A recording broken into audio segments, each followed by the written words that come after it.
huge planning committee. I'm going to give you two numbers. Let's see if you can guess. Yesterday I said 5.33. Today the number is 1.52. I'll say that again, 1.52. Of our 526 teams that have joined worldwide in this program, these 8 teams represent the best of the best, 1.52% of all our participants. So certainly the best of the best. And I've told the judges we're going to make their job real hard. On behalf of TiE Worldwide, TiE University has come a long way in the 3 years as a global program. You heard about it. And as we said, in this Olympic year, gold medals really are available to all of you. And the best medal of all is if you take the business forward. I think in all of your cases, you are either at a pilot, you've got an MVP, you've got a beta, you're maybe out in the market. So congratulations, and continue to work with us even beyond today. We'll talk about an alumni club that is kicking off for you and all our other members starting in July. So on behalf of TiE, really looking forward to a great day today. As we've said, we've got 27 chapters of the 61 that are participating. We've invited some other chapters to join us today. We think by next year, there'll be 40 chapters, hopefully in person. I'm sorry that all of you have to join us by Zoom, but I would tell you as a result, the coffee, the Starbucks coffee that we're sending you virtually costs nothing at all. So you're welcome to change it out if you're not a coffee drinker. But that's just the sign of our times. We are looking at having some hybrid events, and all of you will get invites of some kind, obviously, once the world opens up. So congratulations. Today, you represent 4 countries. You represent Canada, US, UAE, and India.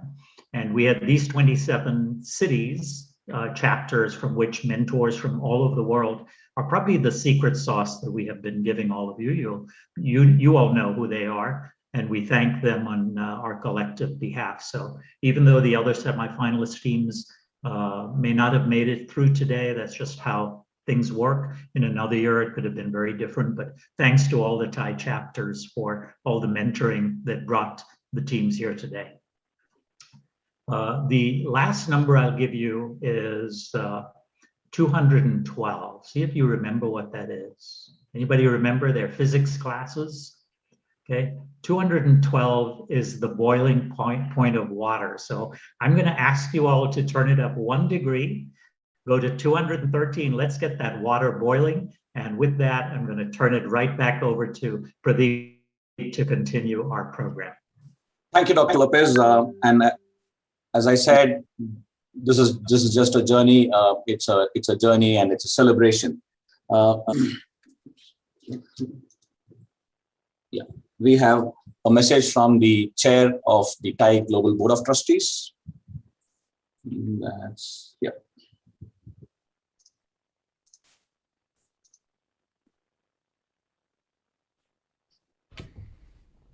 Wishing all the entrepreneurs and your teams the very best at the TiE University Global Pitch Competition. And congratulations on embarking on a fantastic and exciting journey that lies ahead of you. As you know, universities and colleges are the hotbed of innovation and disruption. Look at the companies that have changed the humanity for better. Microsoft, Google, Yahoo, Dell, Facebook, and many, many more. I'm sure you will have a great impact as you're choosing great problems to solve. A special shout out to the founders of TiE University, Paul Lopez and Ravi Pulli, in putting a fantastic program that includes pitch contests, internships, hackathons, and many, many mentoring events. And lastly, thank you to the partners, the universities, the sponsors in investing in these entrepreneurs and keeping our future safe. Cheers.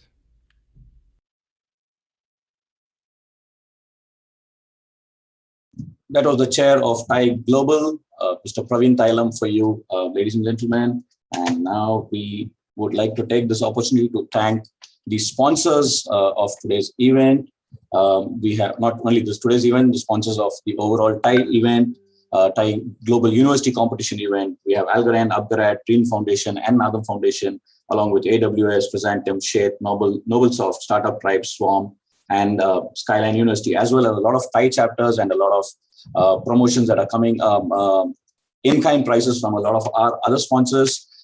It is indeed our pleasure that these people have come together to support entrepreneurship and to help us bring this journey back to you.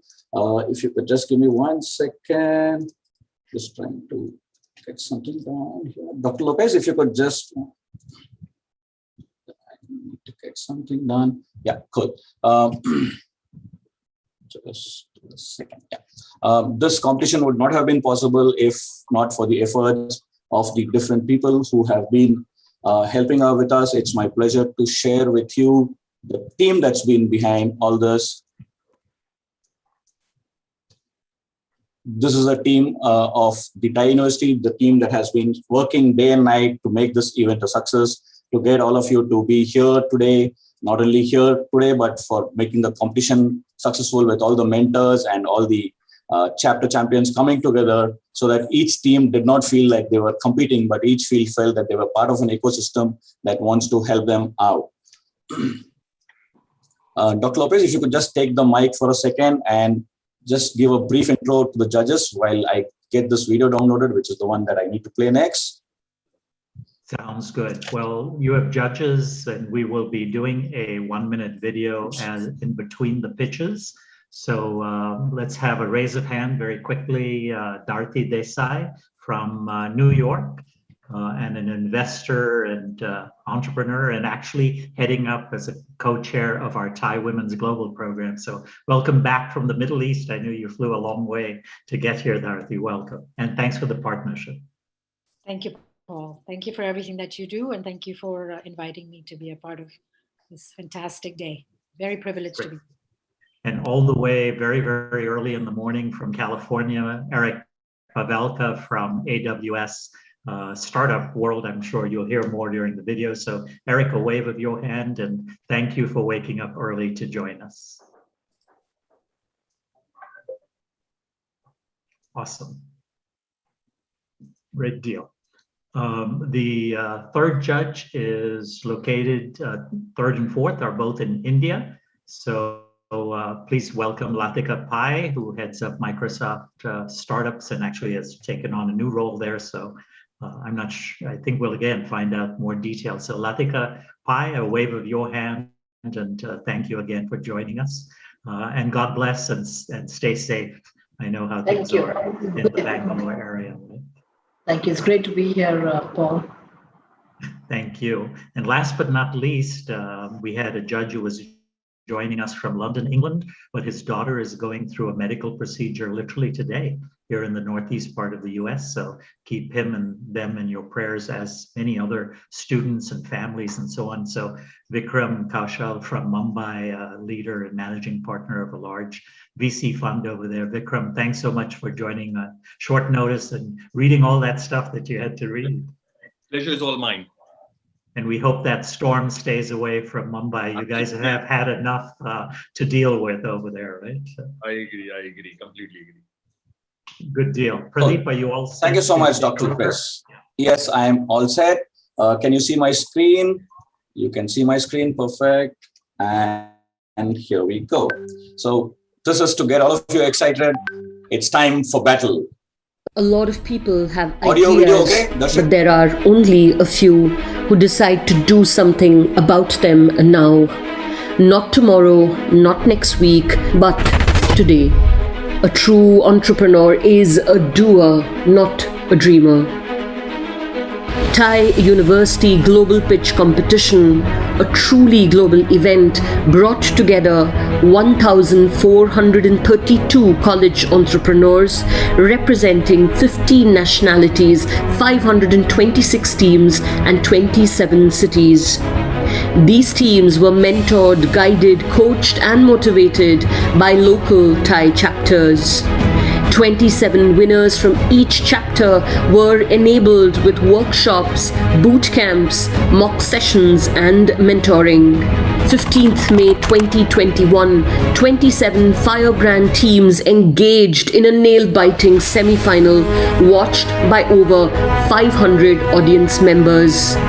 The teams presented, they pitched, they mesmerized us as we cheered them on in their path to the finals. After some down-to-the-wire deliberations, a global jury chose the top 8.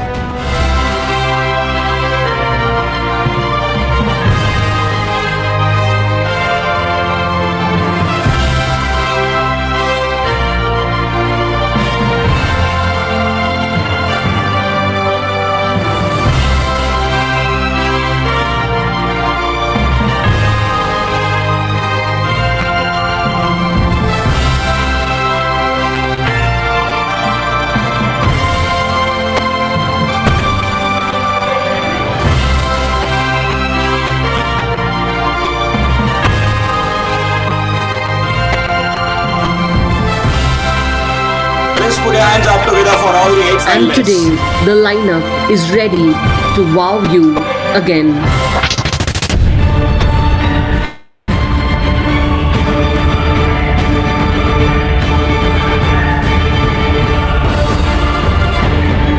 Let the battle begin.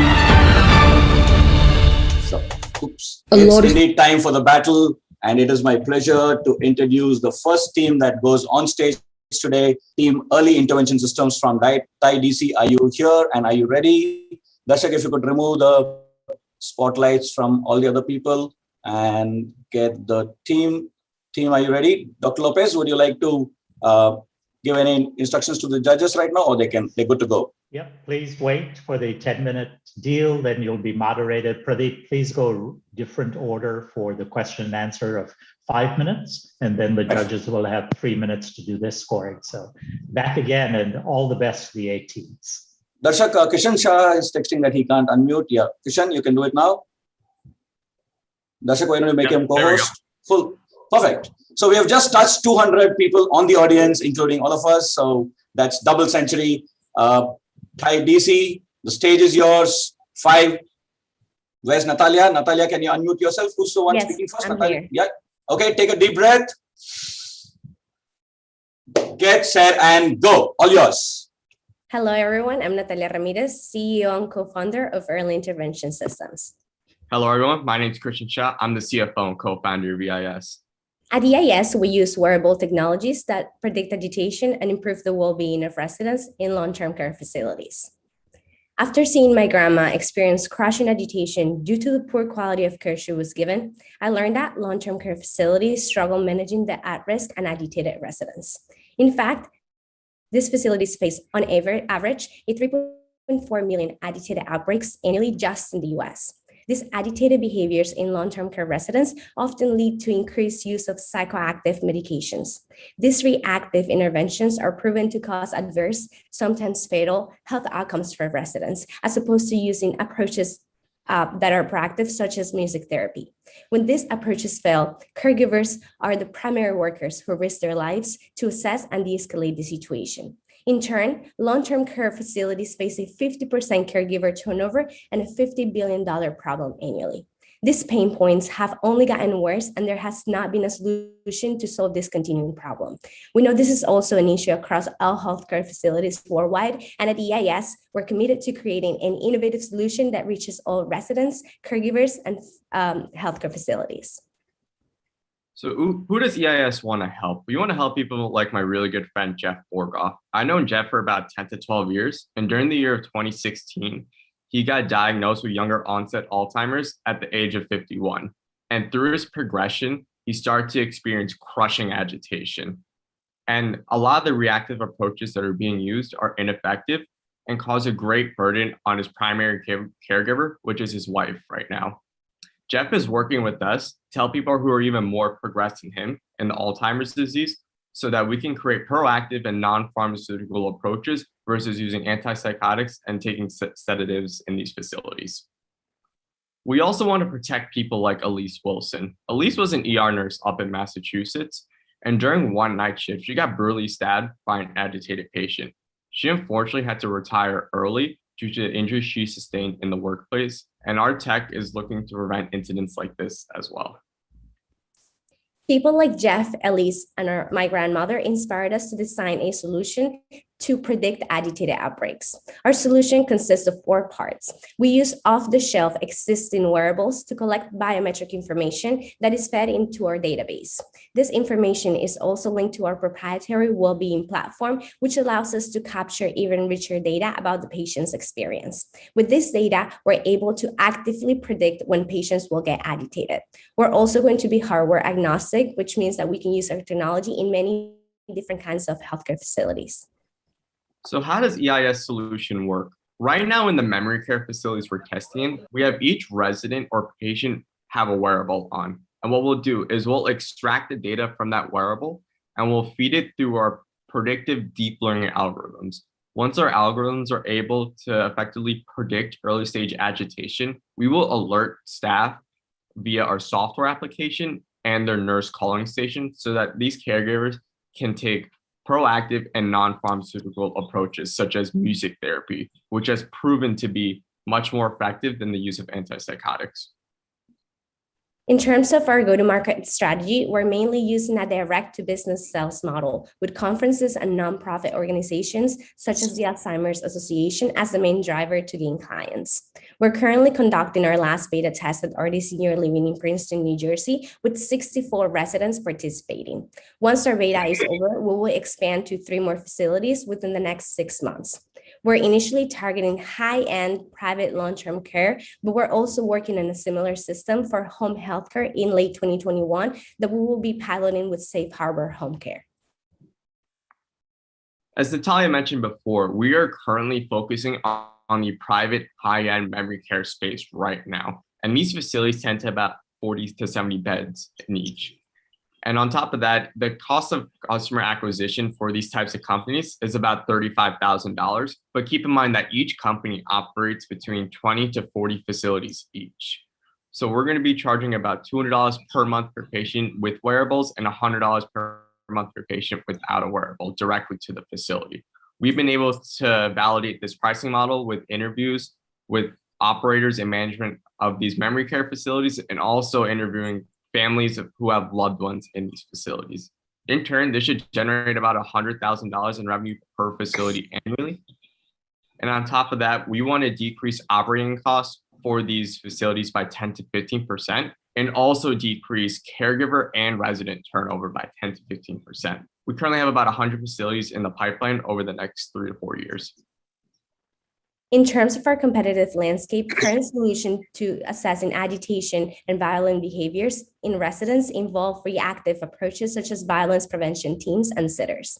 Similarly, interventions that use psychoactive medications aim to reduce the likelihood of these instances, though these approaches have been found to be largely ineffective and detrimental for the residents. There are some medical technology companies such as Point Click Care and Hillrom that have remote patient monitoring, though they're not focusing on predicting agitation or applying interventions for aggressive behaviors. And the last category are the pharmaceutical methods involving companies such as BioXcel and Axon. These approaches are in their clinical stage and they use artificial intelligence to identify medications for multiple diagnoses. However, our technologies at EIS use artificial intelligence to alert caregivers so that they can proactively engage with the resident without the need of medication. This proactive approach is cheaper, more innovative, and is not commercially available as of yet, making us the pioneers of such type of intervention. We have a very well-rounded team. Over our combined careers, our team has had over 150 years of experience, over 50 publications in the healthcare space, and over 40 successful exits with previous companies. I'm a recent graduate from biophysics, and I have experience in advanced statistical analysis. I will be overseeing a number of initiatives under my role as a CEO, such as helping with prototype and algorithm development and contributing to fundraising and capital coordination. And I'm also a recent graduate of GW Business School. I have past experience working in previous startups, and I've also worked in product strategy and innovation at financial service companies. Our other co-founder and CTO, Rohan Patil, has specific experience developing predictive deep learning algorithms using clinical data. And he's also currently a medical student at GW Medical School. We have a very diverse amount of team and advisors working with us, Frank Hogan works at Siemens Healthcare, and he specifically has expertise in sales and implementation. He's worked also at Samsung and GE, and he's going to be overseeing the implementation at Artist Senior Living and a bunch of other facilities we have in the pipeline. Professor Chen Zhang works at GW as a biophysics professor, and he has expertise in developing deep learning algorithms that predict early onset of diseases. We also have Dr. Neil Sticka, who is a physician at GW Hospital and is the head of innovation there as well. And he's going to be our medical advisor and oversee the implementation of our proactive and non-pharmaceutical approaches. Some of our other advisors are also on here. I'd like to point out Jeff Borgoff is also on the board of directors for the Alzheimer's Association in New Jersey, and he closely works with the NIA and NIH on certain clinical trials and studies dealing specifically with Alzheimer's disease. We'd like to remind you that at EIS, we aim to reduce the incidence of agitated outbreaks by using artificial intelligence models and alert systems for caregivers so that residents and long-term care facilities can have the treatment they deserve. We also want to ensure that caregivers can go into their shift unafraid of getting injured, along with alleviating the $50 billion financial burden these long-term care facilities undergo annually. So we would like to ask of you today to go through due diligence with us for a $500,000 seed round in the fall of 2021. We're committed to expand and to keep growing our team, and further funding can help us achieve these goals. So if you or you know somebody that has any resources or connections, please contact us. Thank you, and we can take any questions now.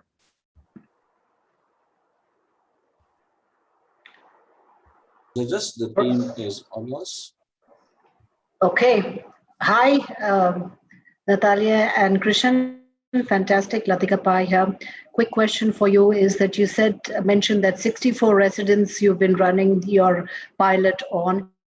What have been initial learnings from this? How many incidents did you all stop? And what were things that you believe you found out as a result of running it? Because 64 is still a small number. So I'm curious. Yes, I can dive in a little deep into that. So we've had the algorithm built. We're going to be implementing the algorithm this summer on that 64 resident patient size.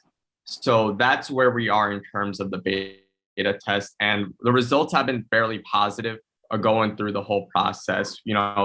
Some of the things we weren't expecting that we ran into, things like Wi-Fi problems that we've been able to implement ways to get around and to improve, and also acceptance of using wearables as well. We've also worked with the facility to increase acceptance on that as well. So it's been very positive, and the incidence has actually been I wouldn't say it's been kind of, I would say, steady through COVID. And now through implementing the algorithm, we're looking to decrease them by almost 80%. Hi, Krishan, one question, small one. When we were launching and you went through just taking on what Latika had asked, what were the 3 different challenges which you were prepared for, and which were the 3 challenges you were not prepared for which came in? Sure. So the one challenge, Natalia, you could maybe take 3 of them, but one challenge we weren't going in expecting was the Wi-Fi. We expected, it was we're in brand new facilities, we're in the high end, we expected good Wi-Fi going in, and that was one thing that was a challenge initially. Thankfully, we have, you can add access points pretty easily in these facilities, so that was one thing. Training, it was one thing as well. We have to train every caregiver. They have 24/7 staff all the time. So we have to come at different time periods. We got to train them on the software, and we got to sort of do it little by little because these caregivers were very overwhelmed after COVID. So that is another thing. And then overall implementation from beginning to end. We, as first-time entrepreneurs, we thought it was gonna be very quick. But we have our advisors. Frank's been amazing. He said, this is gonna take time, but no worries. We're in this together, and we've really been patient and really working with our clients, and they've been more than satisfied with that. And then Natalia, do you want to take 3 that we were expecting? We were expecting a lot of caregiver turnover within the implementation because this is already an issue. Long-term care facilities in each of this, even if they're high-end or not, they face a 13 caregiver turnover per month. So when we tried to go into implementation the first time, we were told that the head of the caregivers had just quit. And so that delayed process a little bit because it's part of the issue that we're trying to reduce. So that was one thing that we kind of knew that was going to happen. Another one was that given like the low tech that this places we're at, we knew that it was going to take a lot of time to implement and carry out the software improvements over time. So this delayed the process of also starting the beta and collecting data. And the other one was, I guess, resistance from residents to wear the wearables. But we designed a 3D printed locking mechanism for that, and we customized with like watch faces and other breathable wristbands so that they could get used to it and at a faster rate. And the biggest one was COVID. Natalia and Krishnan, great job pitching, first of all, so congratulations. You've touched on a nerve that, you know, affects a lot of families, caregivers, for sure. I wanted to make a comment on the serviceable, obtainable market. As you know, TAM, SAM, SOM become very important for any startup. I love the fact that you're focusing on a niche segment of the market. You identified very quickly, you know, the target audience that you want to go to. My question is around your CAC. You said it's almost $35,000 to bring in one company. Could you break that up a little bit for me? Yeah, so 35,000 is from beginning to end. That's from the way we did it is, you know, we included like salary. This is almost full scale. We did it. You know, include like paying someone to go to a conference all the way up until demoing and doing a sort of a month pilot with the facility. So, you know, for example, we pay the fees at a conference. We'll go and have meetings with the management over what their needs are, what we can provide. And then there's also a development cost for each company. So we'll sort of customize the software to the company's theme, their colors and their workflow. And then we'll also invest in sort of the initial hardware for demoing for about a few weeks to a month. And that whole timeline can take almost 3 to 6 months with some of these facilities. So that's why the CAC is, I would say, is pretty high. But again, each facility or each company operates 20 to 40 facilities. So we'll be making up that CAC pretty quickly once we start rolling out through the facilities. Last 5 seconds for Q&A. If that's done, Eric, you have some question for this team, or can we move on? I do have questions, so we can move on. Okay, done. So thank you so much, jury members. You may start scoring. Thank you so much, Christian and Natalia. Good luck. Take rest. Relax. Darshak, why don't you keep the other two, the next team on spotlight. Till then, it is my pleasure to introduce. Yes, Dr. Lopez? We'll start with Eric's questions for the next team. Yes, we will do that. Equal time. Yeah. Equal opportunity for judging. It is my pleasure to introduce our first jury member for the day, Dharti Desai. Ms. Dharti Desai calls herself an accidental first-generation entrepreneur with more than 23 years of experience spanning wines, printing, packaging, and the lifestyle industry.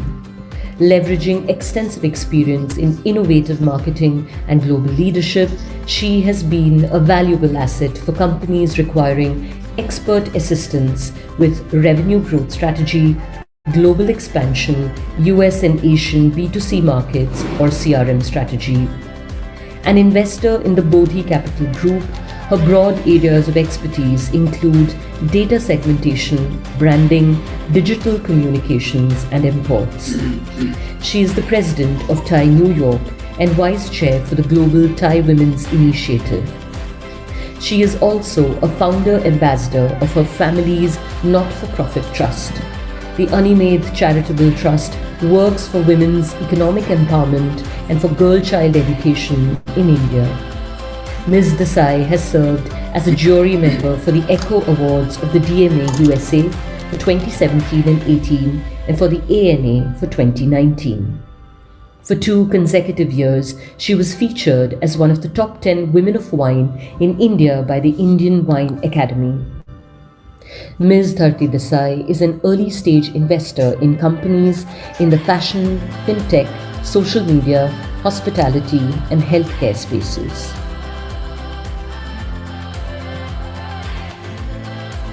And as you would have heard yesterday, TiE Women has come forward to support the TiE University programs for women entrepreneurs and women founders. This one's for you. Greetings. This is Smita Siddhanti. As a member of the TiE Global Board of Trustees and co-chair of the TiE Women Initiative, I am pleased to announce the partnership between TiE University program and the TiE Women Initiative. This initiative was started last year to embrace, engage, and enhance women entrepreneurs across the globe and through all the chapters of TiE.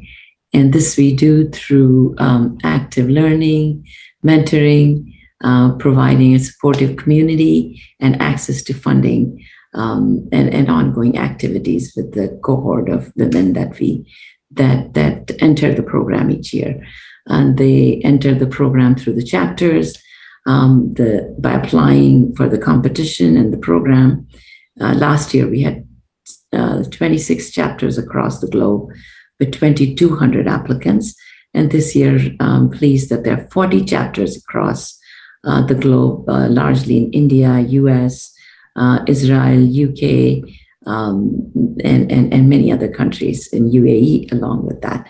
So we are looking forward to each chapter then sending their finalists to the global competition, which this year is in Dubai. And we are also pleased to acknowledge the women participants today in the TiE University program and actually acknowledge the award of TiE Women to the top team, women's team today.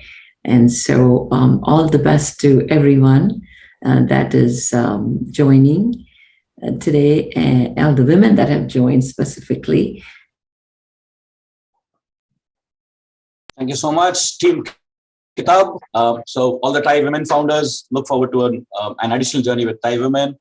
Team Kitab, you're ready to screen share. Judges, please note the next team on stage is Team Kitab from Chennai. You can share your screen.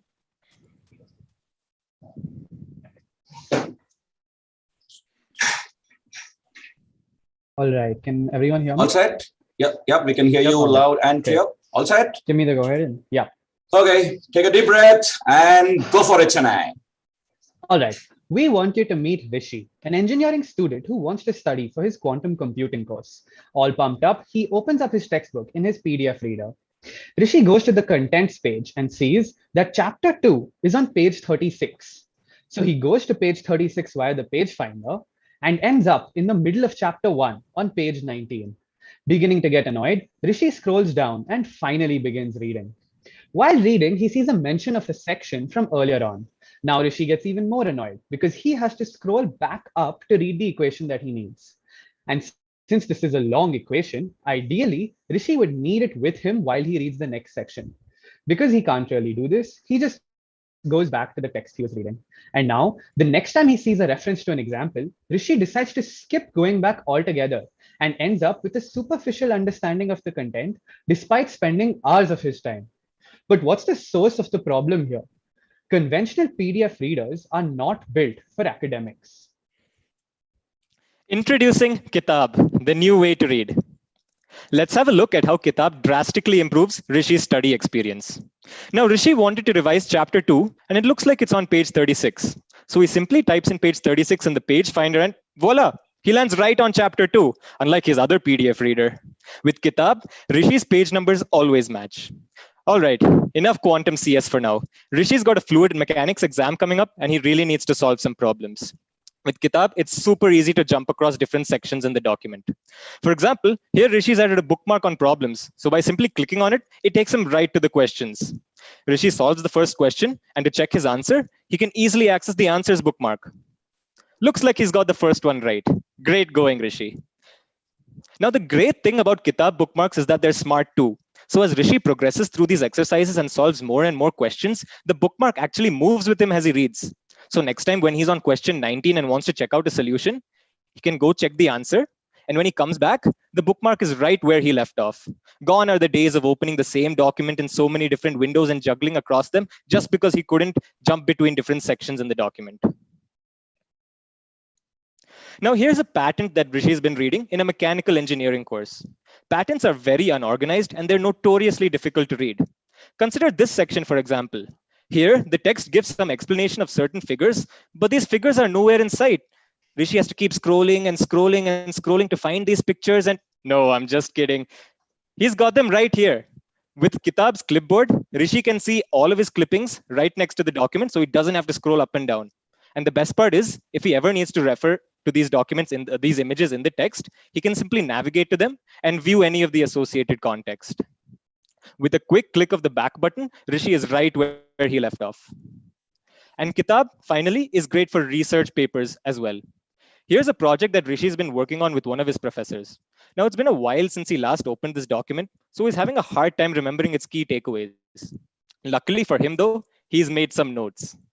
Presenting Kitab's inbuilt text editor.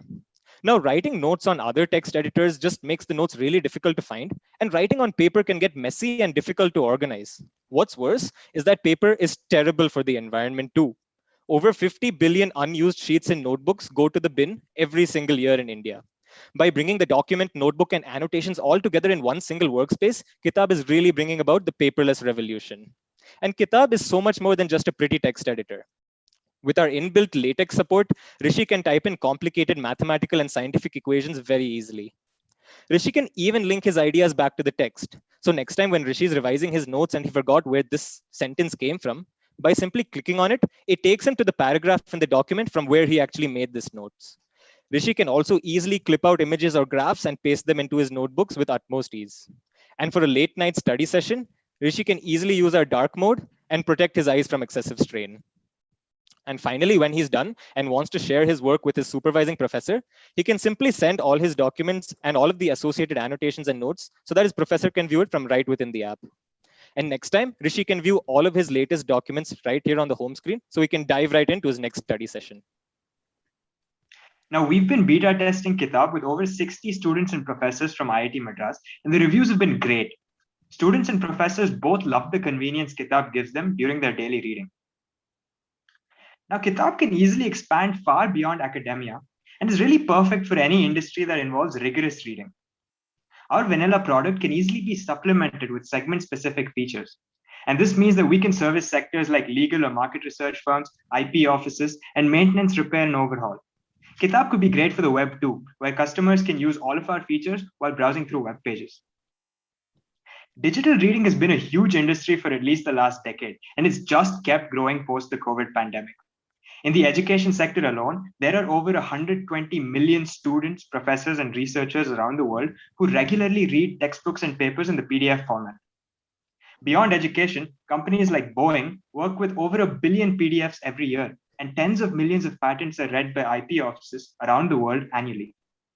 Millions of people around the world struggle with either reading large documents or with maintaining projects comprising of many small documents. Kitab solves this problem for all of these people. We have identified 3 major distribution channels for our software product. The first will be a direct-to-consumer channel. Here, we aim to increase our discoverability by launching a Kitab e-reader on the browser and get people hooked onto the software through a free trial period. The second and third channels involve selling subscriptions in bulk to universities and businesses. These channels allow us to access a larger customer base faster while drastically reducing our customer acquisition costs.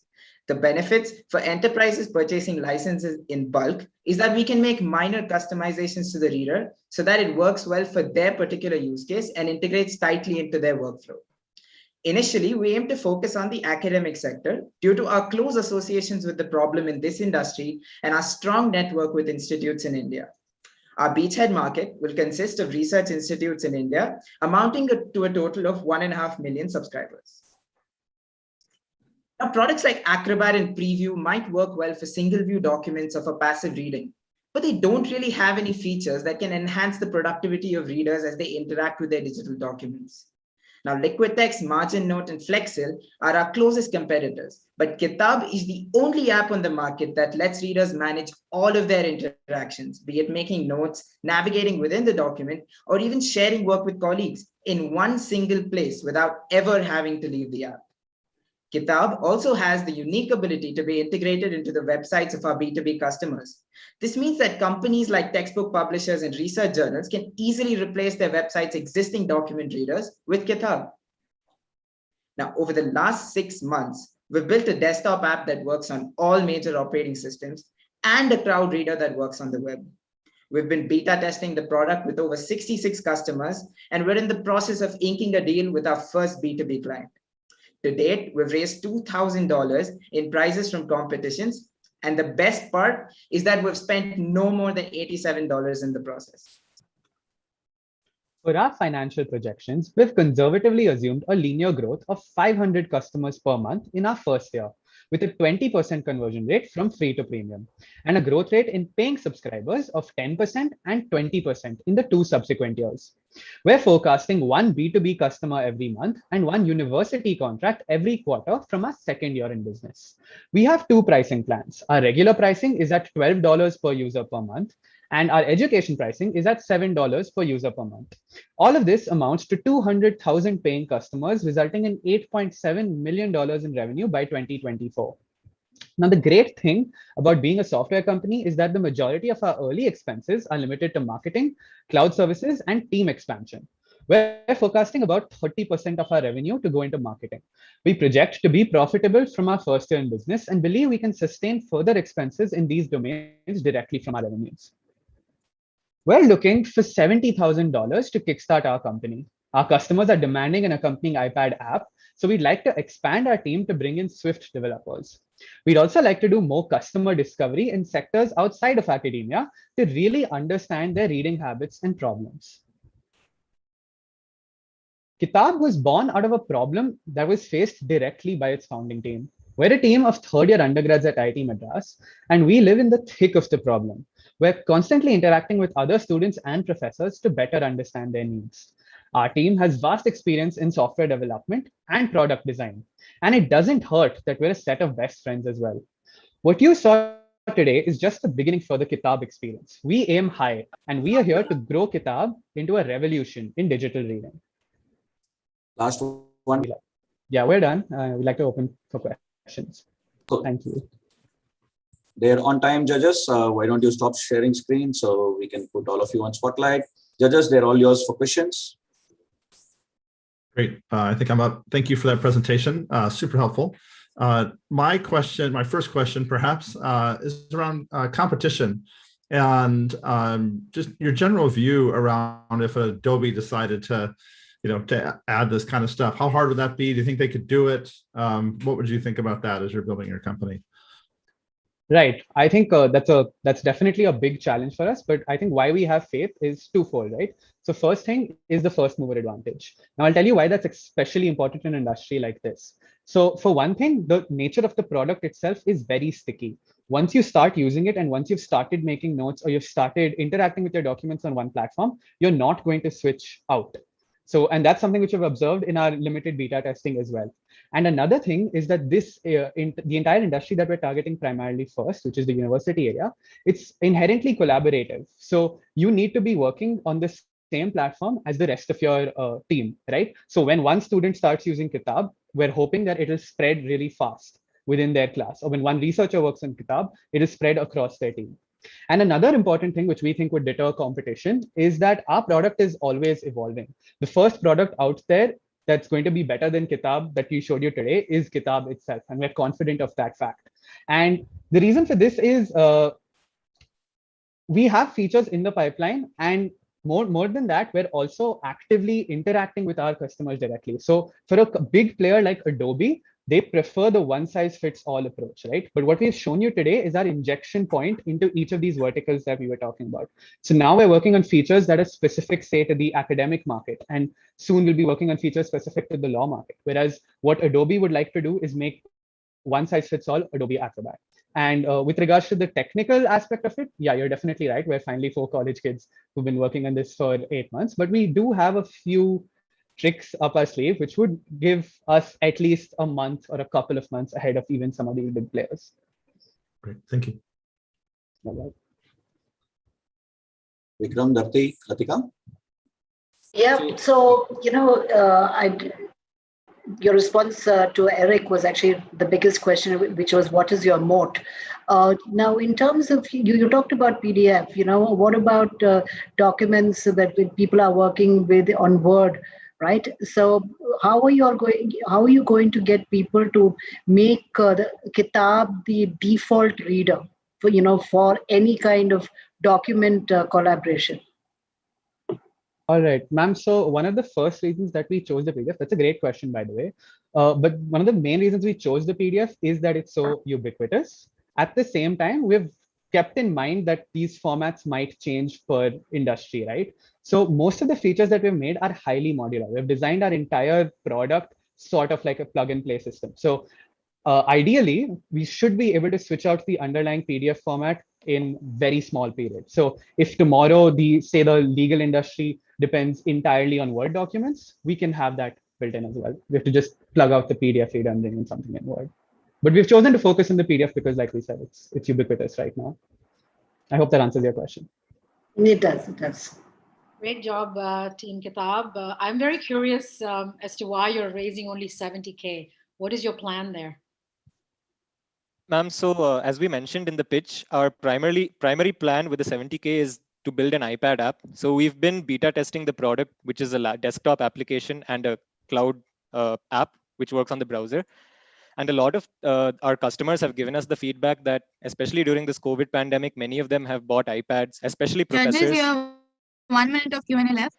Especially professors, and they really want an iPad app to go along with this entire workflow. That's why we're focusing our primary funds on the iPad app. So a question that actually came up in previous pitches is why we don't want to get funding for marketing to start off with. So we've actually done the calculations, and we believe that we can actually bootstrap our marketing for the first half year, so about 6 months. And post that, the great thing about our product is that the revenues come in with little expenses, especially in the first 1.5 years. If you could just talk about your exit plan really quickly. I think that's where I was getting at. Okay. What's your exit plan for Kitab? So obviously our strategy is to sort of expand into different verticals, and some of these include big players in the e-learning industry like Byju's or an academy, where we can act as sort of the digital interface. And obviously the exit strategy would be to sort of start licensing out our product as is to these players, so that we can we'll just be in the back end. We'll just be like we won't be a product on our own, but something like a window to the content that other people are putting out. So that would be something that is something in the future. Yeah. Time's up. So with the exit strategy, I would request you to also exit from pitching now. Thank you so much, Team Chennai. I didn't want to start off with this comment, but you were carrying the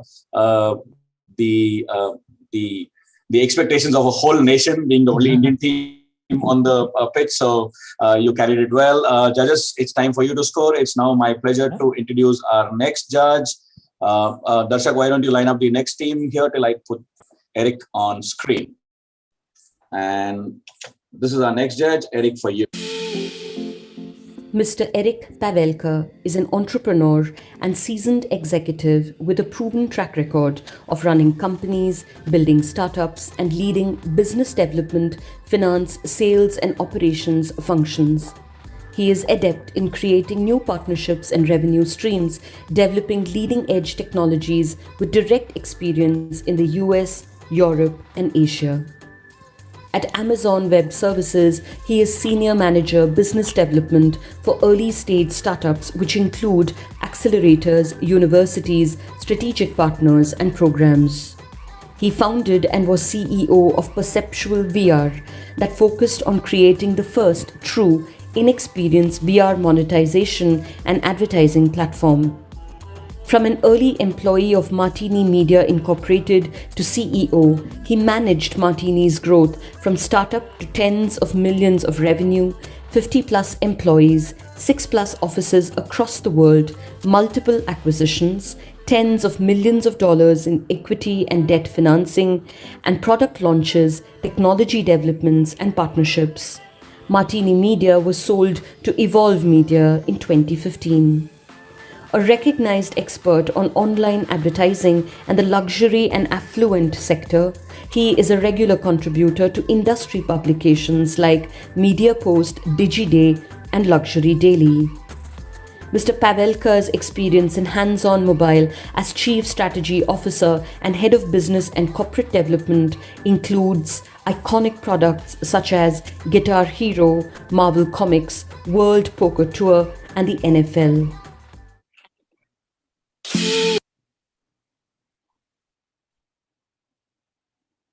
As the audience, you too have a role to play today. You can go and play jury for yourselves. We have an audience scoring system as well. And maybe if you choose the best team, you could also share a small bit of the bounty that they're going to get. Go to bit.ly/finals audience, bit.ly/finals audience for you to score there. The next team is Team Sulis. Team Sulis, are you ready? The team from New Jersey. Okay, can you share screen? Who's sharing screen? Sarah, is that you? Anurag is going to share screen. Yes. Perfect. Yeah. Before we begin, can you just confirm that everyone's able to see the screen? Yes, we can see the screen. Already, Anurag? Yep. Okay, take a deep breath. Go for it. 5, 4, 3, 2, 1. All yours. Good morning. We are Sulis, and we enable families to clean their own water. This is Daksha. We met her in the rural countryside of Gujarat, India. And like 300 million other Indians, Daksha lacks access to electricity and safe water. Every day, Daksha and her family are forced to rely on the contaminated groundwater in their village for drinking, bathing, and washing clothes. Today, Daksha suffers from skin rashes and diarrhea. And in the long term, she will likely experience severe liver and kidney-related disease.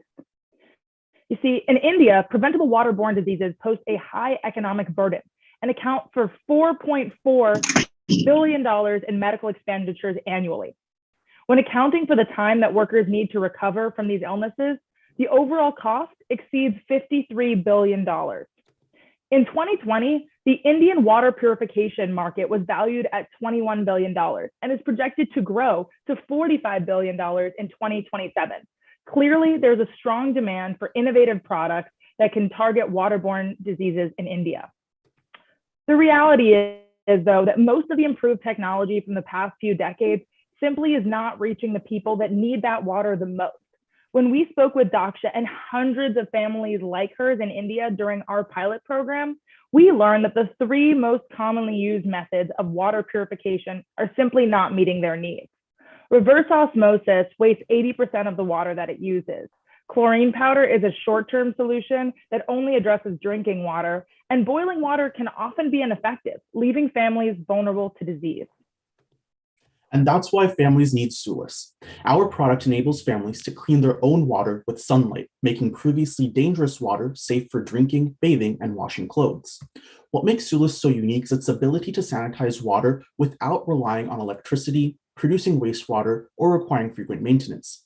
Moreover, Sulis works in conjunction with existing water storage systems, as you can see in the image. The Sulis technology decomposes organic compounds, reduces pathogens from the water source, and decreases the incidence of waterborne disease. Overall, it produces water for more than just drinking. Here's what a day with Sulis looks like. First, families fill up a container with untreated water before heading off to work or school. Over the course of the day, our proprietary metal catalyst harnesses sunlight to clean the water. By the time the family returns home, they have 10 liters of water that they can store for that evening or use for the next day. Each unit can process up to 10 liters of water over the course of 6 hours. The design is relatively compact and it takes up about as much space as 2 laptop computers. The design of our device is based on direct feedback from our end users during our pilot program in India. Compared to the currently used solutions, Sulis offers 4 primary advantages.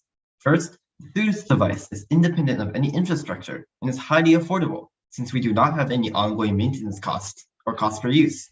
Second, our device does not produce any wastewater. Third, we selected recyclable materials for the construction of our device to minimize environmental impact. And finally, the active ingredients in our catalyst are biocompatible and do not pose any health risks.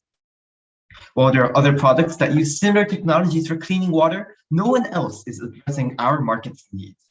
The Sudis device has three primary advantages in this regard.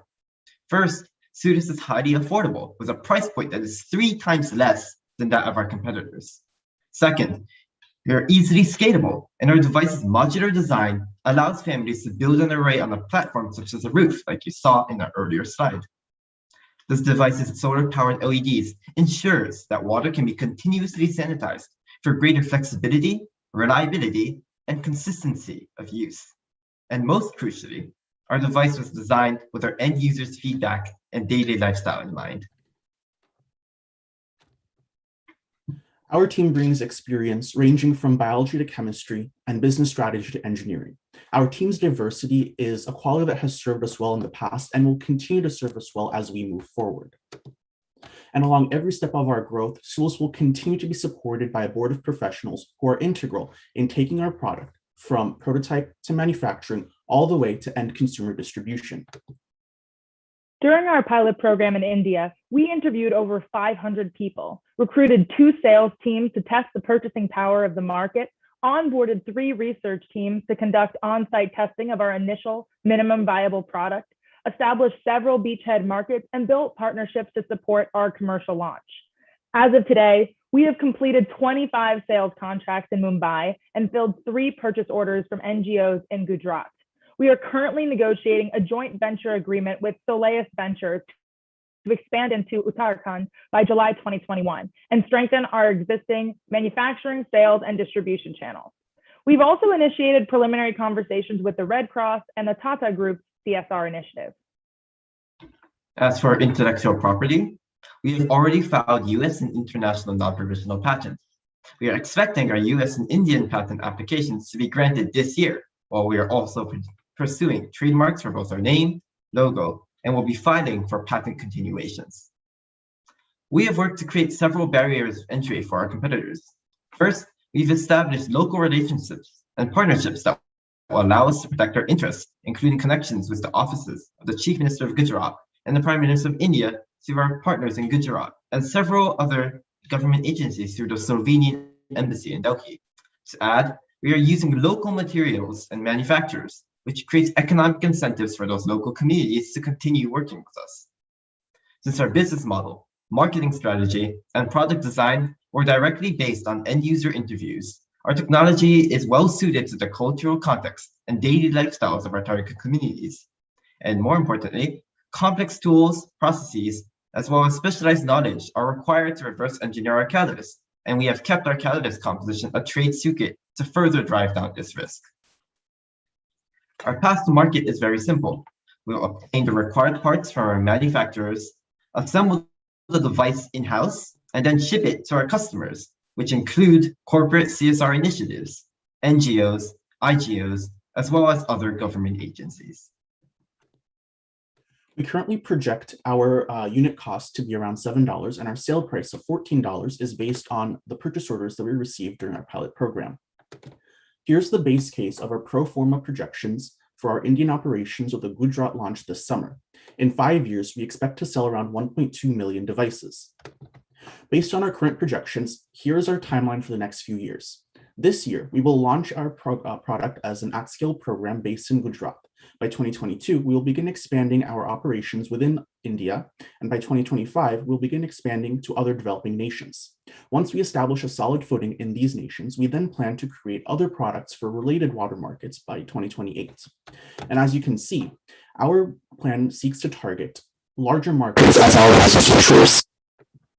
We are currently seeking seed stage funding and support for obtaining business and technology grants, as well as support for our international operations. A $250K initial investment will make our venture self-sustaining, and we would like to keep an option open for a $250K follow-on investment in 3 to 5 years to accelerate our growth.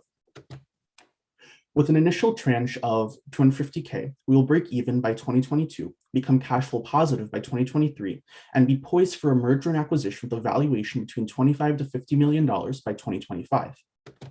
With the follow-on tranche of 250K in 2024, we can more rapidly grow our operations. With this additional funding, we can then expand into other developing nations by 2025 and expand into other water markets by 2028. In the short term, our funding will support our commercial launch in India. In the long term, these funds will ensure our continued market expansion, product improvement, and patent portfolio diversification. To return to Daksha's story, Suez allows her to generate larger amounts of precious clean water. Suez enables Daksha to protect her family from disease, ensuring that her husband is able to work more, her children miss fewer days of school, and that she herself can find paid work. In essence, Suez does more than provide clean water. We enable a brighter future. Now, we invite you to join Suez in cleaning water with sunlight. Thank you. Cool. Darshak, can you spotlight the jury members? Can you stop sharing, please, so we can put you on spotlight? We have an appendix with some details for cool. some of the Sure. questions. Okay, judges, they're open for questions. Can I start with Dharti, probably? Thank you for the great job, Sarah, Anurag, and Yuki. I was very curious about the product itself. How long did it take you to develop this? Certainly. So this product represents about a 2-year period of continuous development, iteration, testing. And I think especially the pilot program was a very pivotal moment in the design of this, because that fundamentally caused us to redesign the device into the form that you see today. Okay. Can we go to Vikram next? I think we left him out last time, and then we'll come to the others. Absolutely. Okay. And I think it's a brilliant presentation. Very well done. There are 2 or 3 small ones that I want to understand. Why did you choose India and Gujarat as a target segment? Okay. Number 2, how do you validate the quality of water sustainably over the next 5 years? Because you're saying it's delivery and no AMC required for the next 5 years. And what was your pricing strategy? Why do you feel that $14 is a good price? All right. So to tackle your first question, which is why did we choose Gujarat? So initially, when we were reaching out to through our network to find partners that are interested in working with us on our pilot program, we got the strongest response from Gujarat. And as you know, Gujarat is sort of the entrepreneurship capital of India. And we felt that was a very good fit, because not only is there a need for this product, but a lot of the services and the support that we'd be looking for are already in place in the state. And so for that reason, it was a very good fit for us for the pilot program, and it's also a good fit for us as our initial launch site. And then, would you mind repeating your second question again? I'm sorry, you're muted. Vikram, you're on mute.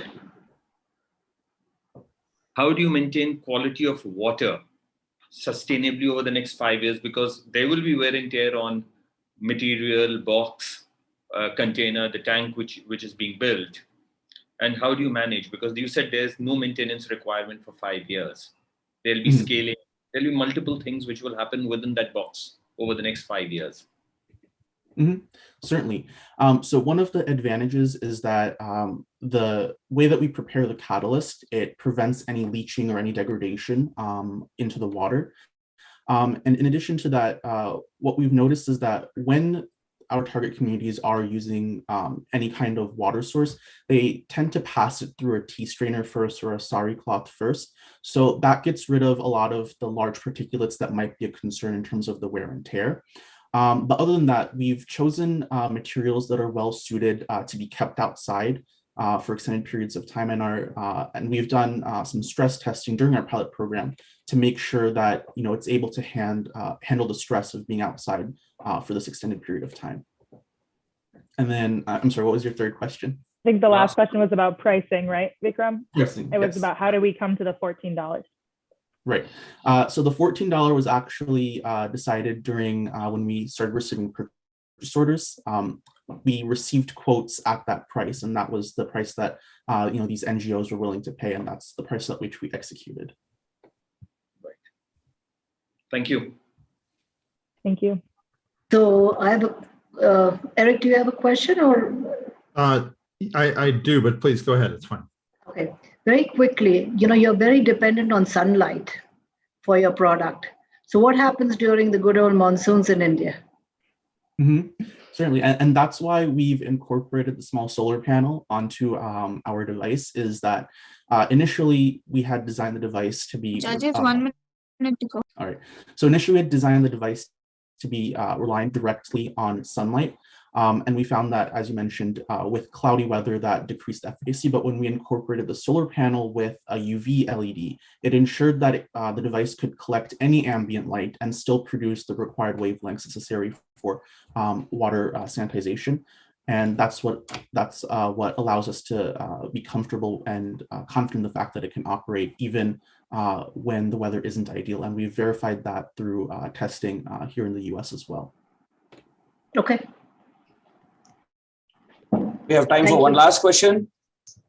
My question might be a little bit long, but maybe it's more of a statement now, which is just curious in terms of one of the challenges with hardware companies is some of the cash flow that you need in order to build the hardware and get it to market. So I would probably want to make sure that you're just putting a pretty keen eye on that aspect of your business. Mm-hmm. Thank you, Eric. Yeah. Thank you so much, judges. You can start scoring. If you guys can stop sharing screen. It's my pleasure now to introduce our next judge for the day, Miss Pai from Bangalore.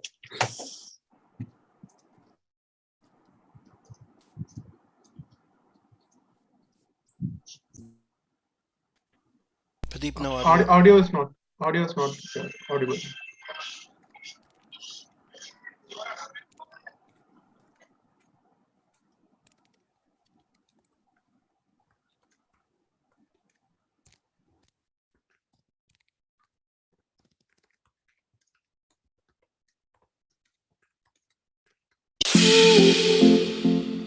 Ms. Latika Pai is the country head of venture capital and private equity partnerships at Microsoft.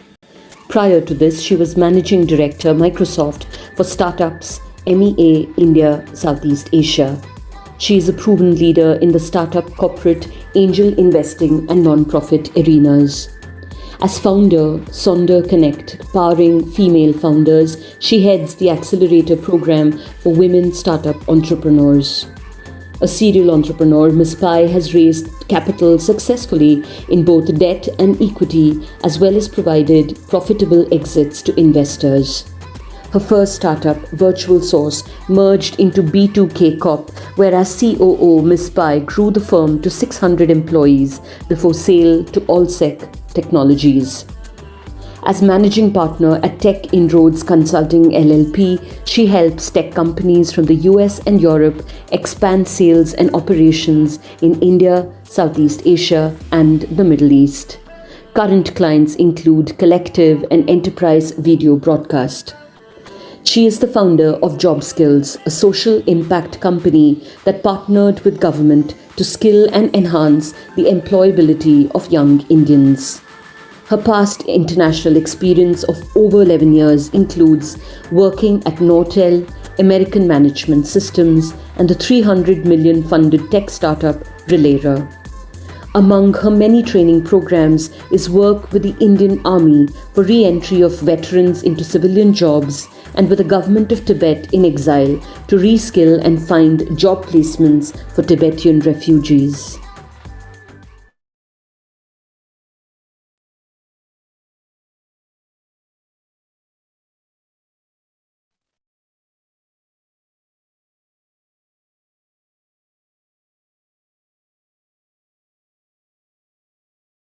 You're on mute. Yeah.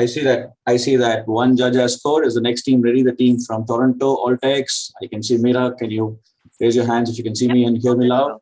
Cool. And you're the only one? Yeah, you're the only one. Yeah. Perfect. So as we wait for the other judges, it is my pleasure to share with you that the pot has kind of grown big in the last week. We started off with probably $10,000 of cash prizes, and it grew to $50,000. And as of today, the pot has grown to $66,500, thanks to a lot of magnanimity from our sponsors who are really keen on promoting and fostering the next generation of entrepreneurs. So all of you here, all the teams here, each of you is a winner, not only metaphorically, but literally in terms of the dollars that you will take back today. So we're still waiting for Latika and Dharti to score. I think Latika got enamored by the video about her. So Latika is taking a few minutes. So where are you from, Myra? You are from Toronto, right? We are, yes, we're from Toronto, Canada. Cool. And as I said, these are all the sponsors who have been helping us, Algorand, Upgrad, Green Foundation, Nadam Foundation. Amazon has come forward with almost $500,000 worth of credits for our teams from Team Presentim, Shade Foundation, NobleSoft, Startup Tribes, about which you will hear in a few minutes from now, Swam, and of course, the university from Dubai. We also have some chapters who have helped us. Darshak, you can stop sharing screen. Dr. Lopez, you can stop sharing screen. The fourth judge has scored. So we can move on to Mira. Mira, all set? Why don't you share screen, please? Okay, sounds good. All right, thank you all for the opportunity. Really great seeing all the other Just hold a second. pitch. Let us see this. Yeah. Just let us see the screen. Yeah, can you go to Can you see it now? present view? Yeah, we can see it. Present view. Yeah, all set. Okay, take a deep breath. Go for it, Latika. Mira, all the best. Awesome, thanks. So hi everyone, I'm Myra. I'm the co-founder and CEO of altex. Altex is a Toronto-based biomaterial startup creating a more sustainable synthetic fabric alternative to polyester engineered from food waste. So we're disrupting an industry that has gradually found itself being ranked as the second most polluting on the entire planet. But more specifically, the largest and most polluting subsector of fashion manufacturing is actually polyester. It's something that 65% of everyone in this room is wearing right now. And it's this fossil fuel plastic-based fabric that creates 7 million annual tons of landfill waste and 40 trillion ocean microplastics a year. Now, despite the rise of conscious consumerism and 60% of consumers indicating a willingness to pay more for the clothes we wear, polyester still does not have any fully circular, fully recyclable, or fully biodegradable alternatives because of its very specific mechanical and durability requirements that aren't adequately replicated with the existing biomaterial technology we have on the industry. So Altex's waste to wardrobe solution solves this problem by engineering the world's most sustainable polyester alternative created from one of the world's largest landfill contributors, which is food waste. So our circular three-step solution begins with large-scale post-industrial food waste that's donated to us through our CSR partnerships with food manufacturers. Food waste tends to be rich in starch and sugars, which then goes through our novel fermentation and biosynthesis process to create a biofiber. And that fiber then fits into the existing manufacturing system of the textile manufacturing industry, same machinery, same supply chain, where it's woven and knitted into fabrics and textiles through our partnerships with textile mills for sale to fashion brands. So to kind of double click into the technology a little bit further here in that middle step you saw, essentially where our patent pending technology lies is in the process of taking the food waste and converting it into the biopolymer. We're using a novel composition of microbes and enzymes that creates a yield that is superior to our competition. Once the bioplastic is created, it's actually very similar to other bioplastics you see on the market, but those bioplastics can't be used for textile manufacturing. They lack thermal resistance, strength and flexibility. So we have a proprietary combination of additives and nanocomposites that enhance the mechanical properties of the biopolymer to par with polyester. And that resin that we then create is extruded into fibers that are then subcontracted out to be woven into textiles. So the result of the process is what we truly believe to be the most sustainable textile alternative created with polyester-like performance. The material is biodegradable and carbon neutral. It's cost competitive owing to the cost-free feedstock, highly scalable as the fibers have been specifically designed to fit into the existing machinery and existing supply chain, all while offering the durability and properties similar to polyester that make polyester so loved today. More importantly, the environmental impact of a single t-shirt created using altex fabric can divert 1 kilogram of food waste from landfills, 9 kilograms of carbon emissions from the atmosphere, and 4 grams of microplastics from polluting the ocean. And of course, the need for that impact is more relevant now than ever. Governments across the world have been banning plastics and single-use plastics. When consumers realize 60% of the clothes we wear are made of plastic, we're going to need a polyester alternative. We're already seeing government policy shifts in the EU pledging to recycle or biodegrade half of textile waste from landfills by 2030. On the business side, a third of the industry has signed the Fashion Pact, committing to zero carbon emissions, yet no carbon neutral fabric even exists. All of this being topped off by, once again, the fact that the majority of consumers are waking up and realizing the true cost of fashion and are willing to pay more. So very timely space to be in. Okay, so switching gears to the business side, how does our fabric find itself on retailer shelves? So retailers will purchase the Altex branded fabric directly from Altex. So we're the brand in this equation at about $15 a yard, and it costs us $5 to make it. So we have a contribution of about $10 per yard. When an order is placed with Altex, the fibers that we manufacture in-house in Canada are woven into fabrics at our contracted partner textile mills in the respective geography where the retailer exists. The completed fabric is then shipped to the brands where it's turned into the appropriate garment in their own cutting and sewing facilities. And the garment is then sold through the brand with the appropriate made with Altex signage that communicates all of the sustainability benefits you saw in the previous slide. So this is what the competitive market looks like. Our most direct competitor is this first bucket you see over here, the recycled synthetic folks. So these are the only widely adopted solution. They're essentially creating polyester material with recycled post-consumer plastic. So you're thinking water bottles, fishing nets, and so forth. They're receiving a lot of greenwashing backlash. As you can see, their sustainability isn't to par. They don't have a disposal solution, and because it's still plastic at the end of the day, they still contribute to microplastic pollution. In the second bucket, these are competitors who compete with Altex's regenerated proposition. So they're creating fabric from biosources. As you can see, however, their quality and durability doesn't match polyester because they haven't successfully replicated that biopolymer, and rather they're creating their fabrics in the form of viscose or rayon, which means they have very different applications than polyester. They're more drapey, they're more silky, but they don't have the performance benefits that polyester offers. So competitively, we bring the performance metrics of the former bucket combined with the circularity of the latter bucket to create a fully circular solution that doesn't compromise on the performance that polyester is so sought after for, all while being cost competitive, which I'll get into in a second. So cost competitiveness, we compare ourselves to some of the competitors we saw in the latter bucket there that are $20 and sometimes even upwards of $30 a yard. For these competitors, the raw materials actually cost around 60% of their margin. And competitively, because our raw material is food waste and significantly cheaper, we can be half the cost that these competitors are at scale and perhaps even lower. The other bucket here is recycled polyester. So this is a commodity fabric, and they are about $7 a yard. We are a 1.5 to 2x premium versus them. We're not trying to compete with some of these lower end fabrics, but we definitely are affordable when we spoke to some of the other customers who are buying from some of these competitors. So stepping back and looking at the larger opportunity, the financial opportunity here, the textile manufacturing industry is a $1 trillion industry. Within that, sustainable textile manufacturing is $60 billion and growing 11% year over year. If we can capture 6 to 7% of that market, that represents a $4 billion ARR from a top-down approach. And looking at it from a bottom-up approach, here's how we're going to get there. So in the short term, we have contracts, pilot contracts, letters of intent signed with 9 fashion brands at a $1 million short-term revenue opportunity, which we expect to hit in 2022. In the midterm, we're already talking to some of these brands. They present a revenue potential of $50 million with the acquisition of just 5 of them.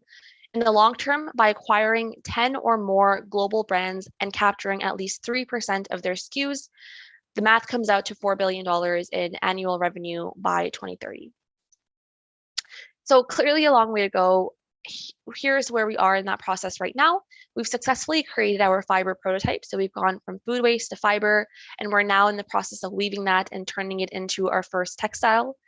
We've received $1.5 million in both dilutive and non-dilutive funding that has funded all of our progress for the past 2 years.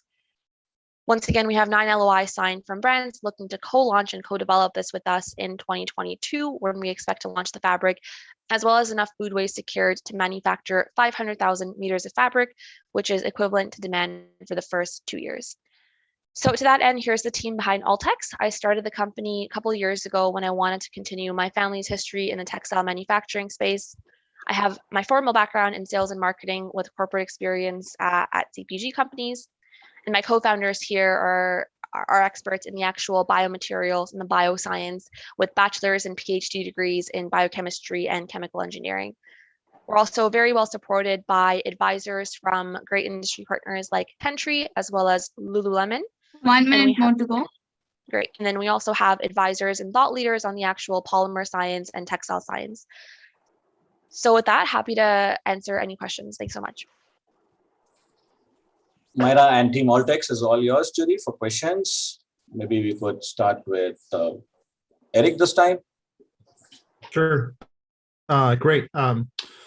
I have 2 questions, if you don't mind. They're sort of interrelated to each other, but one is, I'm curious as to the duration it takes to go from food to fiber.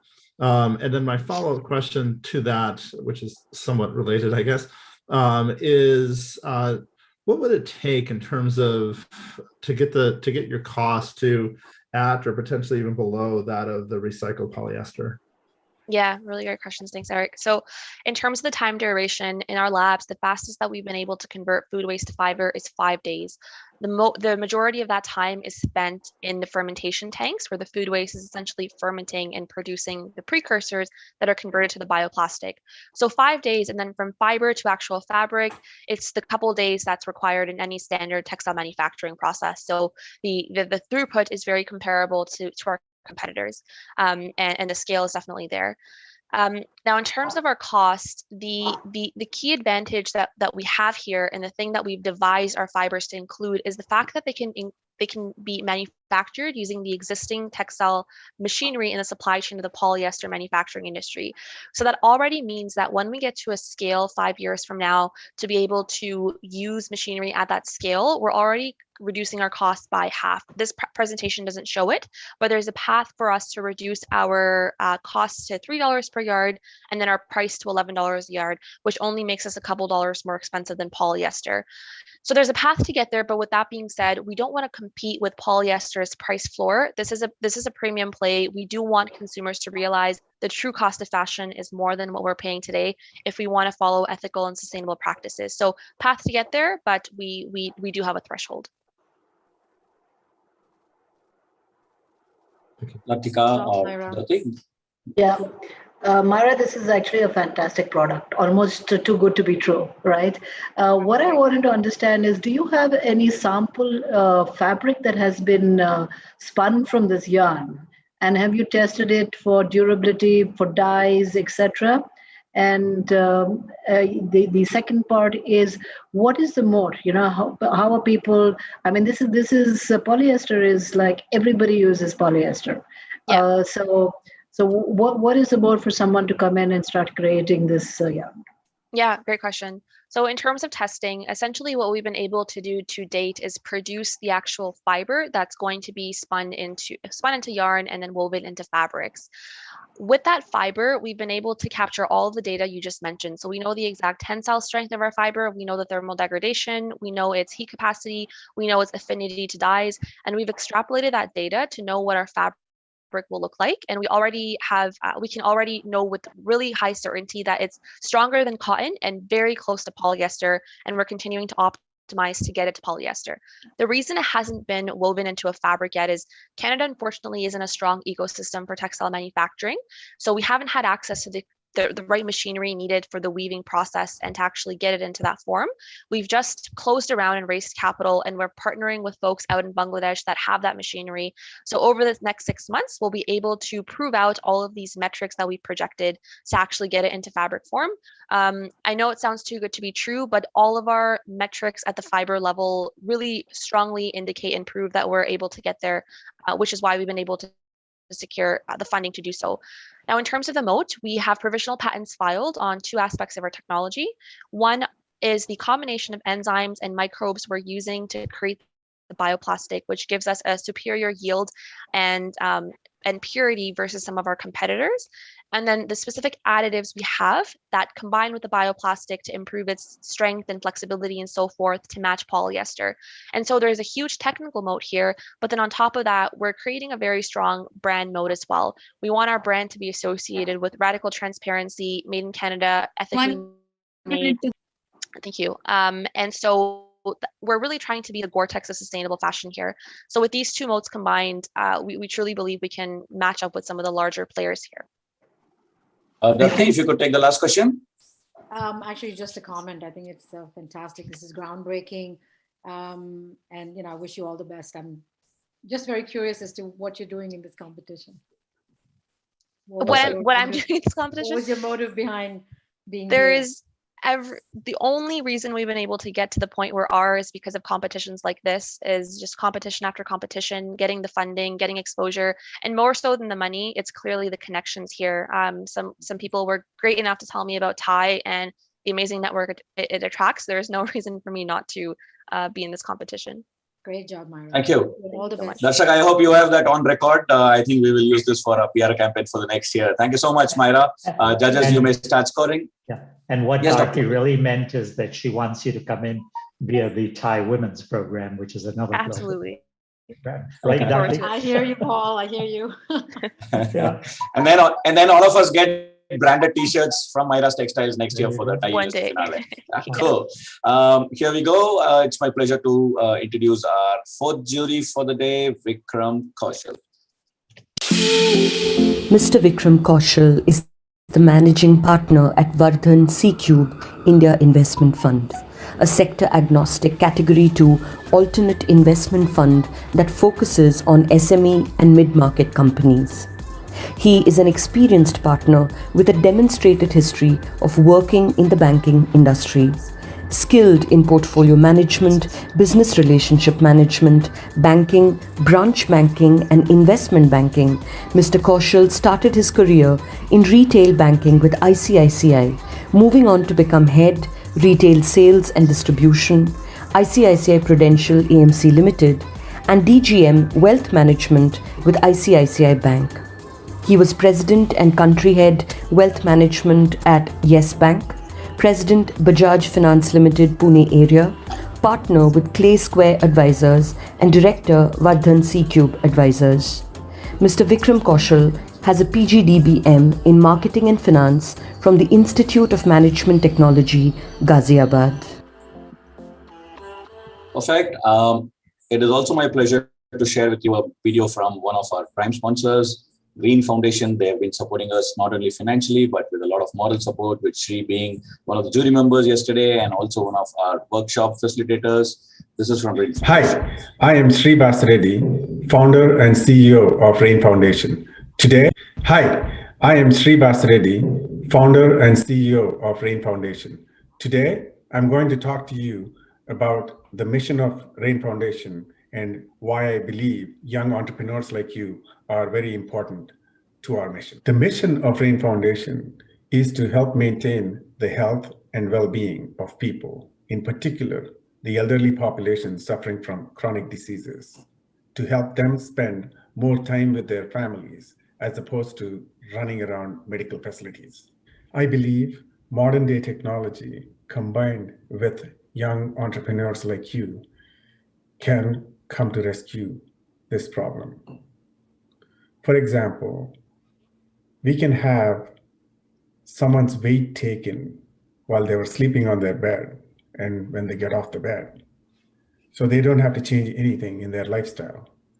This weight that is taken can then be analyzed using machine learning and augment the lack of a nurse or a physician to help these individuals with their suffering. Companies such as Early Intervention Systems and Insight Optics are good examples of these.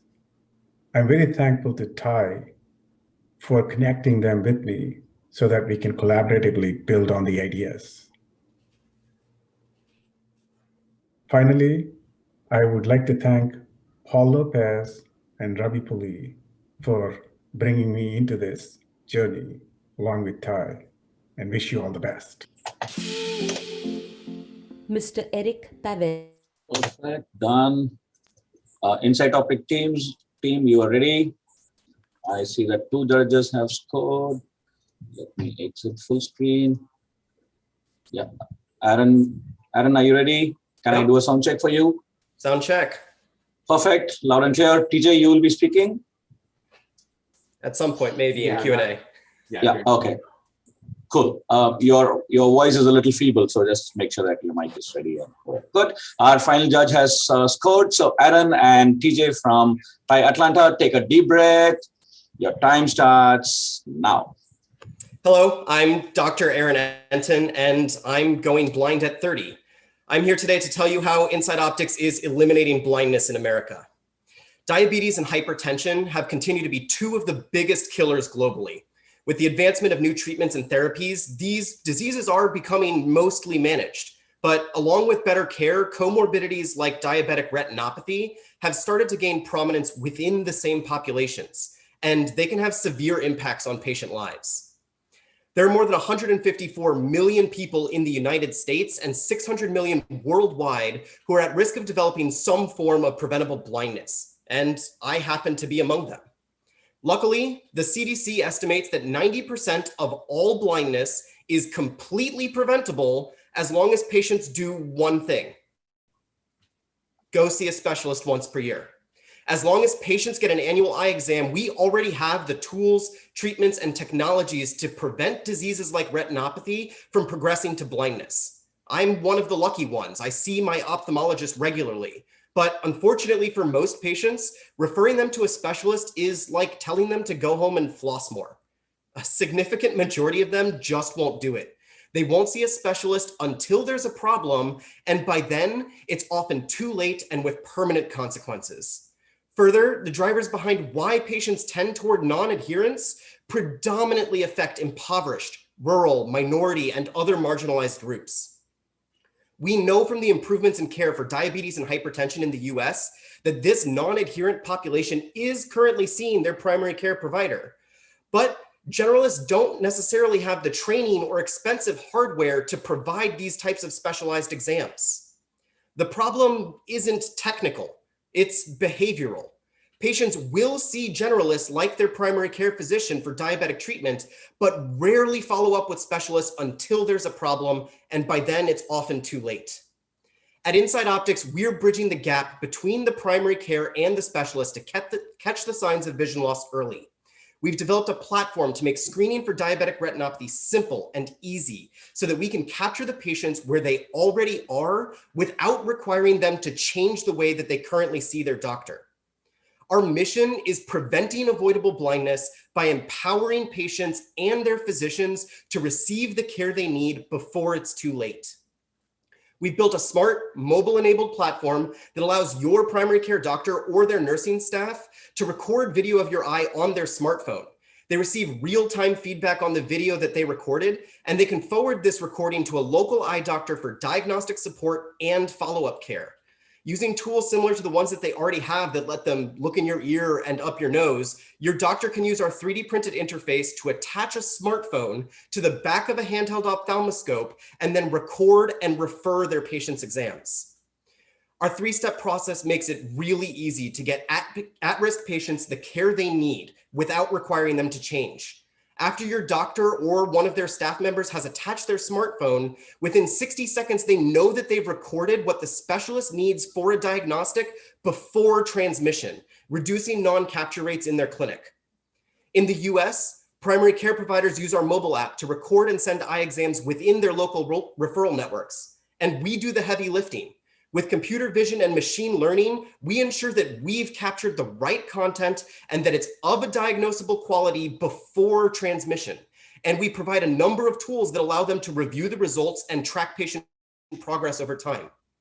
Specialists who receive the exam can then review them in a web-based dashboard, and they have access to a suite of tools, including image quality assessment, feature recognition, and image stitching for them to accurately and quickly provide a diagnostic. Our proprietary algorithm is kept under active trade secret, and we're actively building an intellectual property portfolio around these peripheral technologies that support our platform. Our competition generally takes a top-down approach to this market.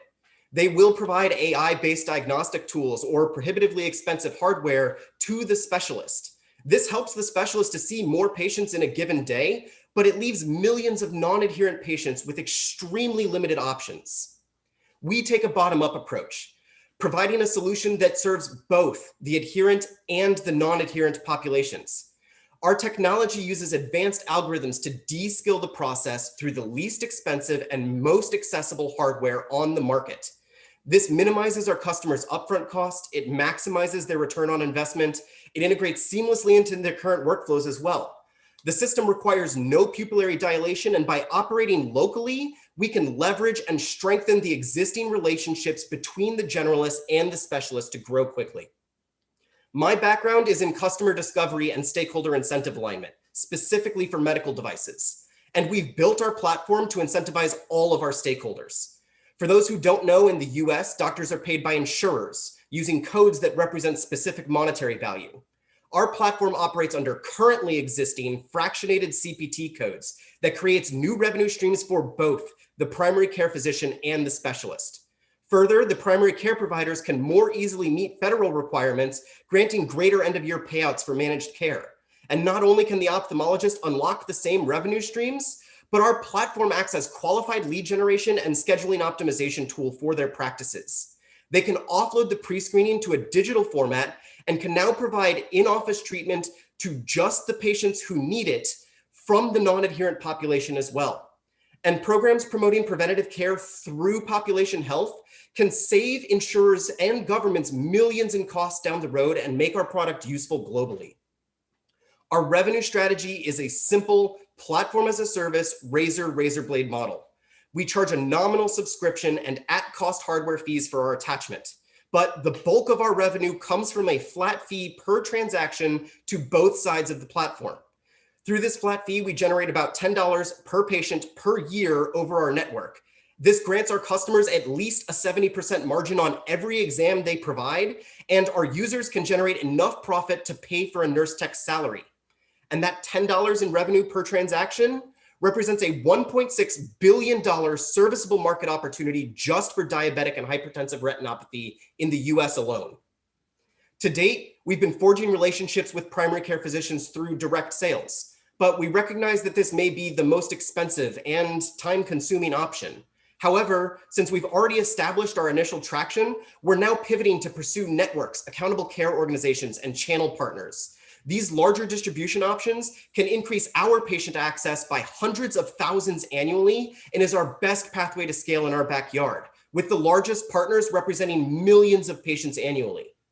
We've recently begun converting our users to customers, and we're estimating $7,000 in monthly recurring revenue by the end of next quarter, with an anticipated $150K in annualized revenue by the end of the year. We're excited to announce that we actually just received a letter of intent from our first major channel partner, who represents 2 million uninsured, rural, and marginalized patients in our home state. And we've begun forging relationships with 7 additional groups to start scaling nationally. And now is the time to scale, and to scale fast. Since the onset of COVID, primary care physicians have been incorporating telemedicine into their clinics, allowing them to leap significantly forward in their technical offerings.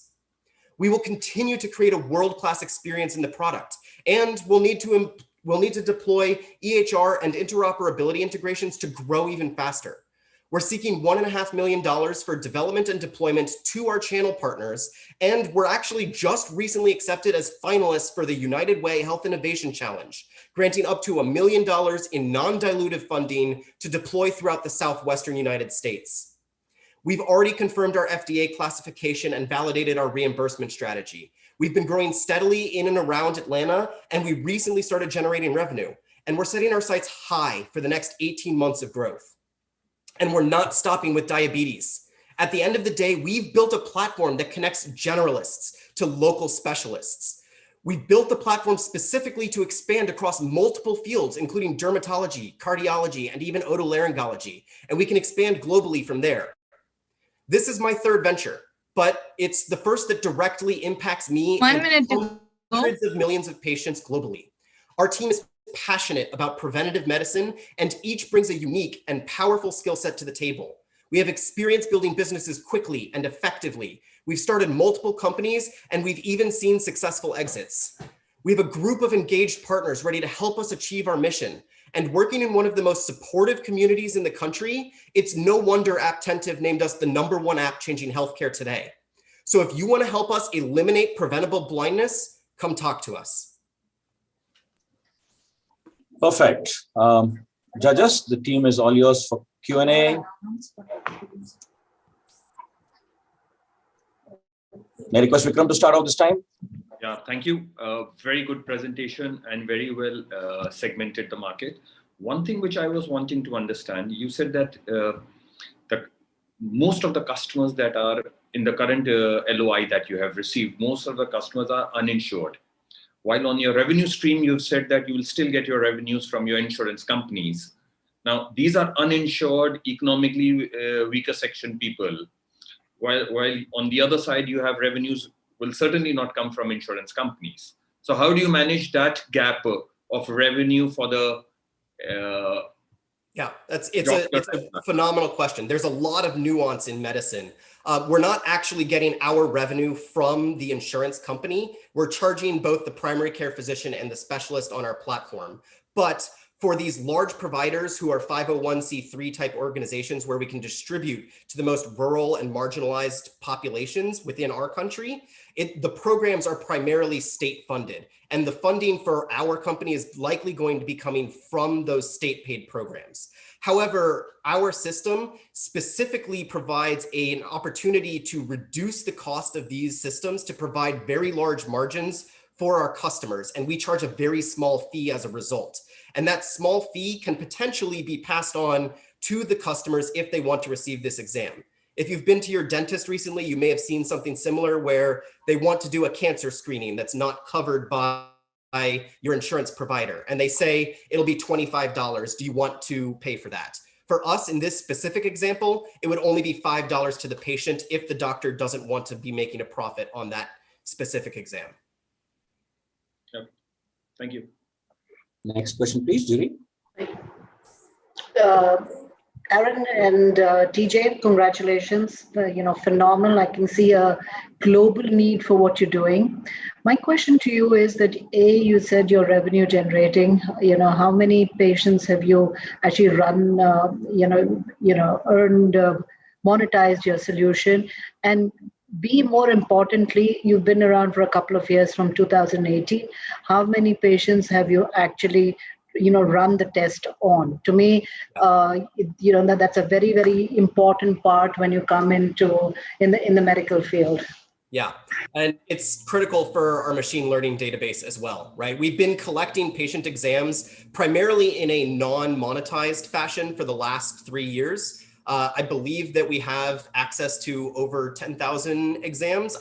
I can defer that question to TJ if you want specific numbers. But for us, our customers right now are currently in the process of being converted from those key opinion leaders to paying customers. Our largest organization is Evans Medical out in Evans, Georgia. They offer exams to, I believe, over 10,000 patients in and around their local town. And they have 9 practitioners in each of 3 locations. They represent the biggest group that we're currently acquiring revenue from today. Okay, great, thank you. Dr. you have a question? Do you see this going into other areas of medicine as well? Absolutely. This is, at the end of the day, we built the platform specifically to expand into other areas. We've actually started having conversations with a few other groups, including some startups. We're looking at expanding most immediately into dermatology. There's a group that's trying to attach a microscope slide to the back of a smartphone in order to record dermatology samples. And we can provide the back-end interface for their transmission of content. And there's a dental group out of New York that we've had a conversation with that seems promising as well. And does that require 1 minute to go to the product itself? Does it require a change to the product? Any changes in the capturing of the information? So for the machine learning side, actually, maybe TJ can talk better to that. We'll need to make some changes, but. Yeah, of course. Mostly it is going to be data driven and specific driven to the current or to the medical practice that would like. Sorry. Are you muted? Yeah, it's telling me. Can you hear him? We can hear him. We can hear him. Okay. Go ahead, TJ. Yeah, no, so it's going to be data specific. And so going from one system to another is going to require taking that data and working with the groups to understand what we're going to need to capture, how we're going to capture it, what is going to be the data necessary to train the algorithms, and then to access the correct fractional CPT codes and work the business model out. So these are going to be expansions that we're looking into in the next year to 3 years. Yeah. In the ophthalmology sector, though, a lot of our peripheral technologies are applicable across the board. So if we want to expand from diabetic or hypertensive retinopathy into other fields, ophthalmically, such as maculopathy or glaucoma, our system is already fully capable of handling that information. Okay, great. Mind if I ask, what type of regulatory requirements are there that you need to cross, and where do you state? That's a phenomenal question. For those who aren't familiar, the FDA ranks generally into 3 classes, 1, 2, and 3, with 3 being the most expensive and time consuming and 1 being equivalent to a tongue depressor. We're actually an FDA class 1 exempt technology, which means that we don't need FDA approval in order to actually operate, but we're still beholden to HIPAA compliance and ISO standards, IEC standards, everything else that goes along with a medical device. We classify as an MICD MDDS technology, which is a medical information and data storage technology. Last 10 seconds, Aaron. Yeah, because we're not providing a diagnostic, we're still leaving that to the ophthalmologist. We don't get bumped up in rank to a class 2 or class 3. Okay, good. Thank you so much. Just with the time, you can start scoring.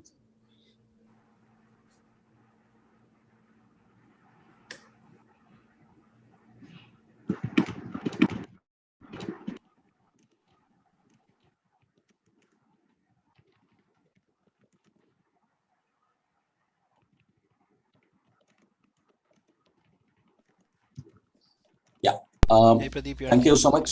Yeah, I'm good. Thanks. So thank you so much, judges. You can start scoring them. As I said, the audience can also play. Jury members use the link bit.ly/finals audience to go for it.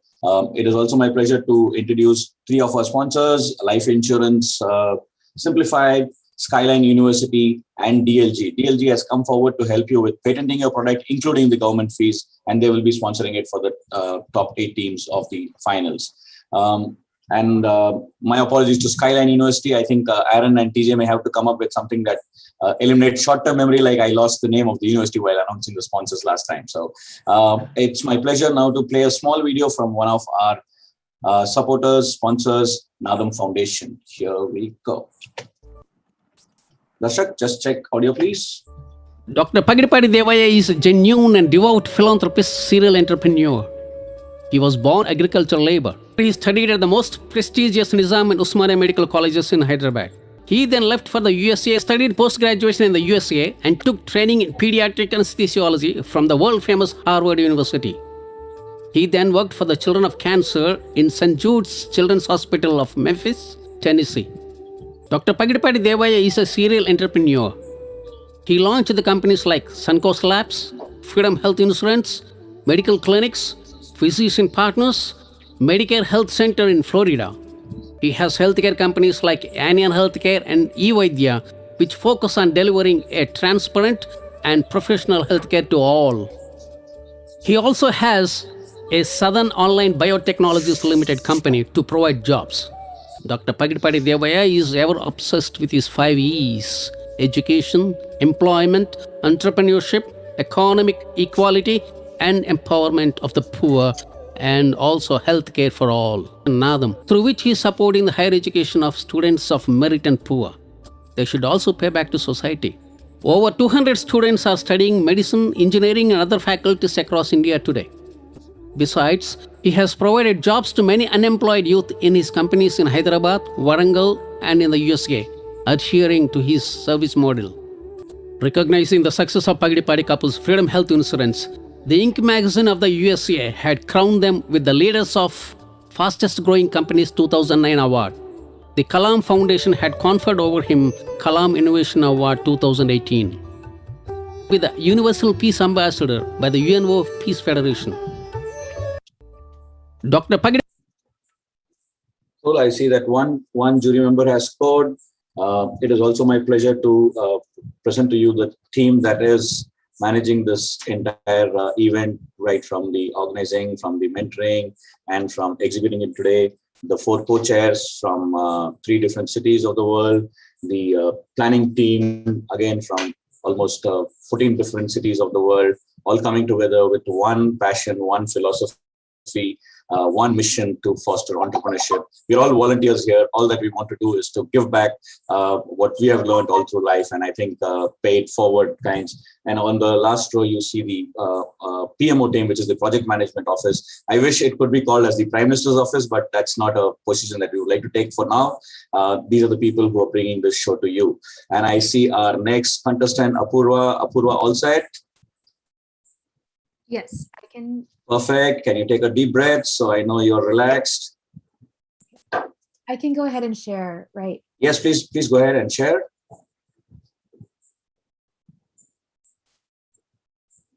Okay. 1 second. Yeah, we can see your slide. Can you do present?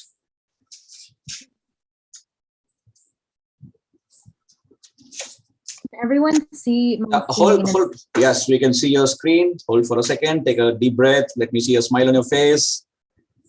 Okay. 5, 4, 3, 2, 1. Go for it, Apurva. Apurva from Clocker. Hi, everyone. My name is Apurva. I am the CEO and co-founder of Clocker. So meet Andy. She's a successful professional. She has a happy family, corporate job, makes good money, invests in real estate, stocks, owns online accounts, and much more. She also manages all the family, financial, and legal information. But unfortunately, life happens and Andy passes away, and so she leaves her family behind to deal with the aftermath. While mourning the unexpected loss, Jordan, her husband, is forced to take control. And like many people who aren't prepared, he has no idea where to access important documents like the will and estate plan, how to log into any important online accounts, if he's even legally allowed to log into those accounts, and what her last wishes and instructions were. Unfortunately, the situation is extremely common amongst millions of families around the world.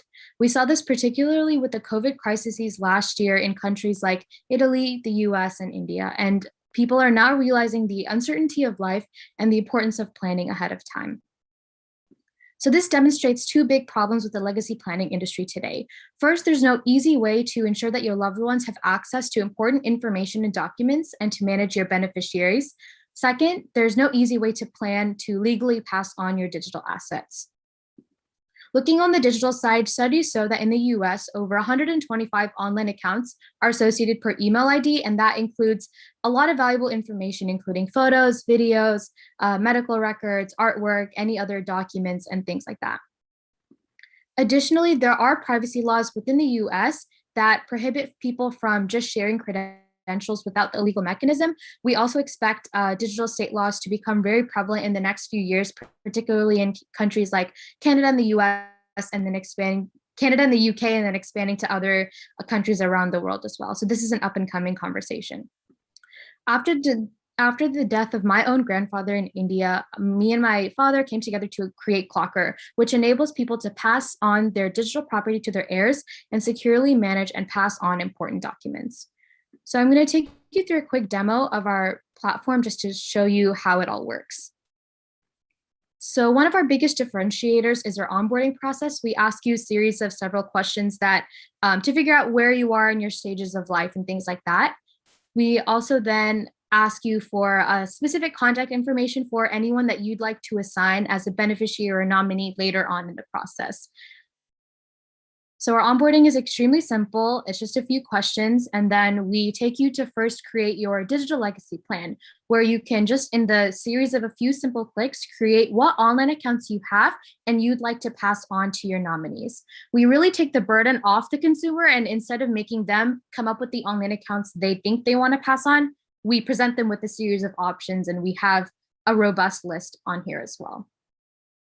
Next, you can then put in any important information like the nominee information for who you want to take care of that account, any instructions for them, and then any credentials that you feel are important to pass on as well. Next, I'm going to take you through our digital vault feature where we automatically created folders for you based on the onboarding questionnaire. So again, you don't have to create those folders yourself. You don't have to go through the burden of thinking of what all do I need to store in Clockr.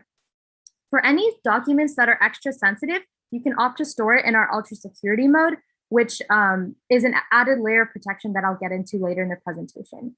Here, you can then add a beneficiary or nominee for a document and also have full control over how much access they have and when they can have access to this information.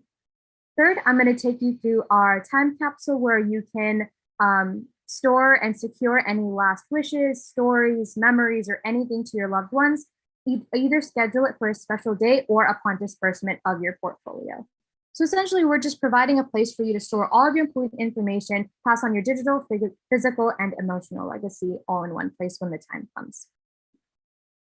So as I described, I took you through the digital vault, the digital legacy plan, and the time capsule. A feature that we're almost completed working on is our in case of emergency vault. So essentially, you'll be able to designate emergency contacts and select any documents in the digital vault or any additional information to be available in an emergency. So that could be your blood type, drug allergies, food allergies, food preferences, things like that, that your emergency contacts can then show to doctors or EMS staff if you are not able to communicate that information in an emergency.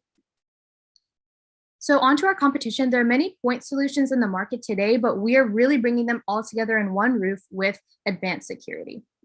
So we bring together digital legacy planning, a beneficiary dashboard, digital estate law compliance, currently in the US, but planning to expand to other countries as well, advanced security platform, anonymity dashboard, all in one place.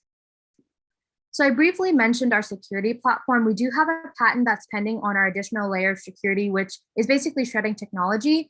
We slice any files that you opt into this mode of security. We slice those files, passwords, documents, shred them, and disperse them across multiple storage buckets. And currently, most companies today are doing standard encryption, which we do on everything coming into our platform, but this is just an added layer of protection on any extra sensitive documents. For a go-to-market strategy, we've identified the B2C market and the B2B2C market. So on the B2B side, we've identified many different verticals, but the ones we're focusing on today are financial planners, senior living, estate lawyers, and prepaid legal services. We are operating under a subscription model. So for the B2C, we have monthly, yearly, and lifetime, and the B2B2C, we have a back-end cost for the B2B dashboard as well. Onto the addressable market. So at $2,000 a year for the channel partners and $50 a year for individuals, we believe that our serviceable available market in the US is over $5 billion. And this doesn't include the other verticals like financial institutions and state lawyers. Additionally, the B2C market with organic growth and other countries as well. So we believe that there's a huge market in the US that's attainable for us now, but eventually growing larger to the world market. So we have a large advisory board of professionals that have been helping us build the product from the ground up and making sure that the features and the way the platform works is something that industry professionals would want and need to use. So we have a lot of experience in our advisors on the CFP and financial advisor side, and similar experience, extensive experience for senior living professionals as well. So we really want to position ourselves as a company bringing in the latest technologies to a very age-old industry. So we want to bring in technologies like AI and ML to get a guided experience through the platform and also provide suggestive insights about the portfolio based on the onboarding questionnaire, additional plans for blockchain for authentication and disbursement, and things like that. This is really our long-term goal to really bring in the latest technologies. Onto our traction. So the last 8 months, I've done a series of pitch competitions, which really helped us kickstart our seed round, bringing in a couple of angels who noticed Clockr through these pitch competitions. Some notable ones include Meet the Drapers TV show, which helped us go on the crowdfunding route run by Tim Draper, South by Southwest Pitch Texas semifinalist, TiE 50 awards last year. I was a fellow for the Blackstone Launchpad and Techstars, which really helped move from the product development to the sales side, and additional media mentions from Forbes, Times of India, Wall Street Journal, Entrepreneur, Makers India, run by Yahoo as well. Onto the traction for the actual company, we see over 1,000 organic subscribers to our platform today. We haven't done any paid marketing or anything like that yet. So this is around 25 to 30% month over month growth. We're beginning a pilot program additionally in the next couple of weeks with around 5 financial planners and 1 senior living service. So onto our projections, we believe that we can hit $1 million in ARR next year from the following channels. So we have over 1,400 crowdfunding campaign investors and followers that are opting in to do the lifetime subscriptions. And the thing that becomes inherently viral for our projections and our business model in general is that every person on our platform brings on 3 to 4 beneficiaries. So that increases the amount of people that we're reaching for every customer that we get. So this is from B2C, B2B2C, employee benefits, volume sales, the back-end financial planner costs, and organic subscriptions. So we did close a safe note for seed round at the end of 2020. 1 minute to go. We also hit 250 for our crowdfunding campaign as well. And our ask today is connections to financial institutions, financial planners, senior living communities, and financial planning software. So if you have any connections to any of these industries and you'd love to help us out, feel free to email me after this presentation. To kind of close out, don't leave your grieving loved ones hanging. To handle a legal and logistical mess, we invite you to join us in paving the way to providing peace of mind to our families worldwide. Thank you so much for your time. Awesome. Thank you so much, Apurva. That was wonderful. Judges, maybe can I start with Latika this time? Latika, if you could go with the first question. Darshak, we're going to put them on spotlight. Apurva, this is a problem I think all of us face, but the challenge is that I may do it today, but 20 years from now, is Clocker still going to be around? Is this something that one can rely on, right? And when I say the security angle, you mentioned that you can, what if someone hacks in and all of my personal data is out there? So that would be my concern in terms of signing up on Clocker. Yeah, so to address the longevity of our company, that's why we really want to address the B2B market, because that really brings us a large amount of revenue and really just helps us be self-sustaining without looking at any additional funding or anything like that. The B2B market is really the key for us to be here in the market for 10, 20 years. Additionally, if something were to happen to us, we don't expect it to, you can download your portfolio if needed to save that information. So that's kind of like, just in case something happens. To address the security side, companies today just really do standard encryption. We're really the only ones taking it a step further with our patent pending security. So we're really doing everything we can, since it's our biggest priority, to make sure that we are doing everything we can ahead of time, slicing the files, distributing them, and also going through the security certification process and make sure that there's no holes in our security as well. So that's how we're dealing with that. Vikram, you have a question? Darshi, please go. Thank you. Thanks. Yeah. Apurva, how much does it cost to acquire a customer? So we actually haven't enabled our paywall yet. We're actually doing it in June. So we'll have a much better understanding of our individual metrics. Right now, we've gotten 1,000 subscribers just with no marketing. So I will have a better answer for you in the next couple of weeks when we do enable our paywall. But for right now, it doesn't cost us anything since it's free. Sure. So, yeah, Eric. Yes, Eric. Oh, sorry. Vikram, if you'd like to go, please go ahead. No, you please continue. Okay. One of the questions I guess I have when I look at the financials, both in the business plan as well as what you just showcased, this feels like a product that could be used by most folks on the planet that have any form of assets. We all come to an end at one point. It's the one thing that we all have in common. And so, my question is like, are you underrepresenting the market opportunity here, or do you think what you've presented is sort of in line? I think that the slide that I had is really conservative. I only picked a couple of channels, and I actually reduced kind of like the list cost of what we expect to do, and so The market slide is really, I feel like, is really conservative because it doesn't take into account other markets. It doesn't take into account the B2C market. It doesn't take into account other countries. I just wanted to be able to show what is serviceably available for us to obtain in the US. So I really do believe that this is a large market. I wanted to be able to provide numbers that I could kind of justify, but we really believe that it's a lot larger than what I explained in the long run. So I have a small question. As I understand, it's more of a data storage right now. But as an individual, if I'm hooked onto the platform, I would want it to be integrated to all my financial products, which doesn't come out in the presentation at all. Have I read it wrong? Because then there is no engagement. I store my data, I shut and I block. Whereas if I was, my financial assets are there, I would want to check my statements, my everything, every day, every week, every quarter, whatever it is, understand how. So is my understanding right, or am I missing it? So we're really a legacy plan solution. So we're helping you plan for who your beneficiaries are, who your nominees are, rather than helping you invest in things or monitor your status in the financial market. So we're really helping you consolidate that information about your assets for the next phase of your loved one's life. Does that kind of clear it up a bit? Yeah, that does. Thank you. We have around 30 more seconds for a last question, if any of the jury members have.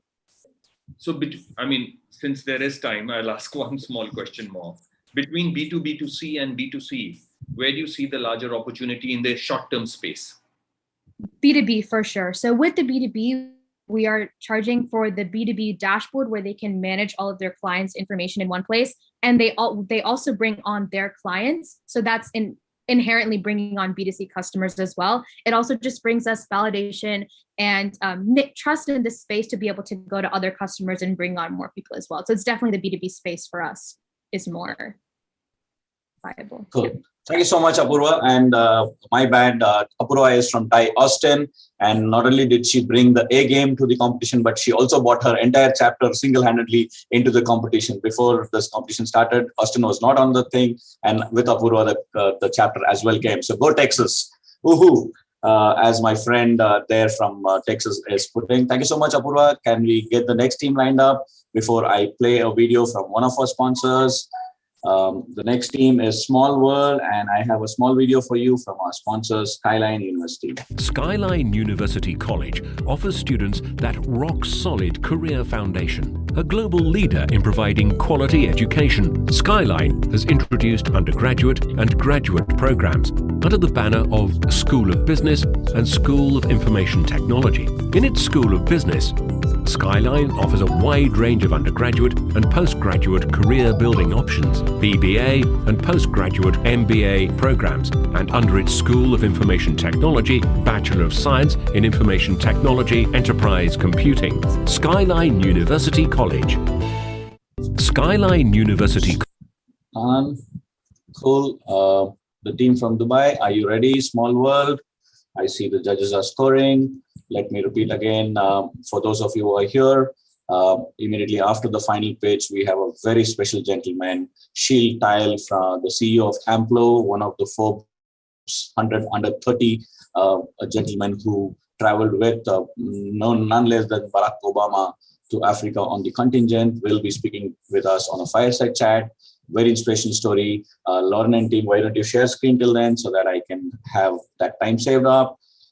As I mentioned earlier, not only do we have almost $65,000+ of cash prizes on stake today, we also have close to, would I say, 0.6 million, sorry, $500,000, yeah, $600,000 worth of credits and in-kind prizes for all of you. I also missed out to say that the company from DC, who is sponsoring the, oops, yeah, 1 second, my short-term memory is gone. Yeah, DLG from DC, the benefits for is not only for the finalists, it's also for the semi-finalist teams as well. Good. Lauren Longfan Jr., are you all set? Cool. I see that one jury member has scored, so maybe we will wait for the other jury members. Till then, let me me ask you, are you Are you students going to play any role in our TiE Global Summit later on this year? I know it's part of the Dubai 2021, right? Involvement at all via the TiE chapter, or too early at this point? I think too early. I'm not sure exactly. Dubai Expo, is that what you mean? Yeah, at the time of Dubai Expo, we have carved out a few days in early December to hold the TiE Global Summit in Dubai. That will be held in conjunction. So I was hoping, in fact, let me tell you this, we're going to make you guys student ambassadors if we run a university track. So there we go. Oh, we'll be there. Hopefully by then you're either back and not graduated and gone, and maybe, who knows, we'll have other I'll chapters. still be here. Awesome. I think we all will. Okay, yeah, it's early December is our understanding. We play the flame of Olympics. Yes, can I cut that off? Yeah, the judges are done. Thank you so much, Dr. Lopez. I was wondering, what do I talk? So Lauren and Longfan and Junior, all set. Give me a thumbs up if you're all set. Take a deep breath. Show me that beautiful smile. 5, 4, 3, 2, 1. All yours. Great. When I was 16, my friend and I, guided by our teacher and mentor, Jeff Boyce, raised $10,000 to purchase 10 solar panels for the Nyaka Vocational Secondary School in Uganda. That summer, we traveled to Uganda to transport the panels. And today they power the computer lab, teaching critical technology skills to every student at the Nyaka school. This experience from start to finish changed my life. I learned how to communicate with people in the real world. I got over my lifelong fear of public speaking. Most critically though, I experienced what it feels like to tangibly change the lives of other people. And after that, I decided I wanted to pursue a career in the social good sector, a motivation that's propelled me to speaking with you all here today. I took this experience with me as I volunteered or interned at over 10 other nonprofit organizations in the coming years. And at each organization, the same problem stared me in the face. High school students could contribute millions in value to the nonprofit sector and change countless lives with their impact, but they don't, because most high school students don't know where to start looking when they want to make a real, tangible impact. And the small to medium-sized NGOs that need them don't have the budget or the staff to find and manage them. We created Small World to change that. Small World is a nonprofit organization that connects high school students to real problems at NGOs and equips these students with the tools to solve them. Here's how our online platform works. Let's take the example of one of our current nonprofit partners, Al Noor Center for Persons with Disabilities, a school in Dubai. First, Al Noor uploads their problem to the platform. Then a student, let's call her Layla, logs on. She creates a team called Team Dubai for Good, and she selects if she'd like to invite her own friends to register with Small World and join her team, or if she wants to invite other Small World members who are passionate about her same sustainable development goal. After her team is complete, together they filter through mentors who are passionate about the same SDG. They find Kirill, and they request her to be their mentor. Now it's time for Team Dubai for Good to get to work. First, they need to identify a problem on the Small World map, which serves as a visual database for all the unsolved problems submitted by NGOs. These problems could be fundraising needs or needs that require a team's long-term commitment, whether in person or remotely, ranging from organizing an event, long-term volunteering, or launching an awareness campaign, just to name a few examples. Now, after Layla selects inclusivity as her SDG, she can see the problems uploaded by Al Noor. If she likes what she sees, she navigates to Al Noor's NGO profile and officially selects the problem, which will now appear on her team's team dashboard. In their weekly remote meetings, Team Dubai for Good will continue through the remaining 4 modules, which each contain a high-quality video explanation, an inactive to-do list, and the transferable skills students must apply, which they can learn about through our skills portal. Finally, once Team Dubai for Good has solved the problem, together they submit their impact of 32 dance classes taught. This impact will appear on each student's impact profile for our students to take pride in and for college admissions officers to admire. If our platform strikes a spark, Small World mentors are the ones who fan the flame. Small World mentors are undergraduate or professional unpaid volunteers with a demonstrated passion and experience in social good. We will recruit and onboard mentors through an undergraduate internship program and through corporate volunteering partnerships. Our mentors serve four purposes. First, they teach students skills, ranging from transferable skills like how to give an effective presentation to sector-specific skills like coding or photography. Second, they hold students accountable. Third, they inspire students, sharing their experiences and career advice in social good for students who want to follow a similar path. Finally, they ensure the problem gets solved. If students face an issue they can't overcome, mentors work with the Small World Network to ensure we get the problem solved for our partner nonprofit. Mentors safeguard Small World's brand as reliable. We offer our students 3-month or 6-month programs at $49 a month. Our fee is less than a quarter of the average monthly cost of extracurriculars in the US. And by charging a small fee, we incentivize parents and their students to complete the program. For students who can't afford our fee, they can easily apply for a scholarship right on the Small World site. And after we begin partnering with high schools themselves, we will be able to offer our program to students at no cost to them. We offer our students one-on-one mentorship, a chance to learn and apply a diverse skill set, and an opportunity to truly differentiate themselves to college admissions. We ensure our program is safe and secure through extensive vetting, data privacy, and parent communication protocols. Above all, though, we strive to provide our students with a life-changing experience that opens their eyes to the problems faced by those around the world and sparks in them a crucial realization that they can make an impact.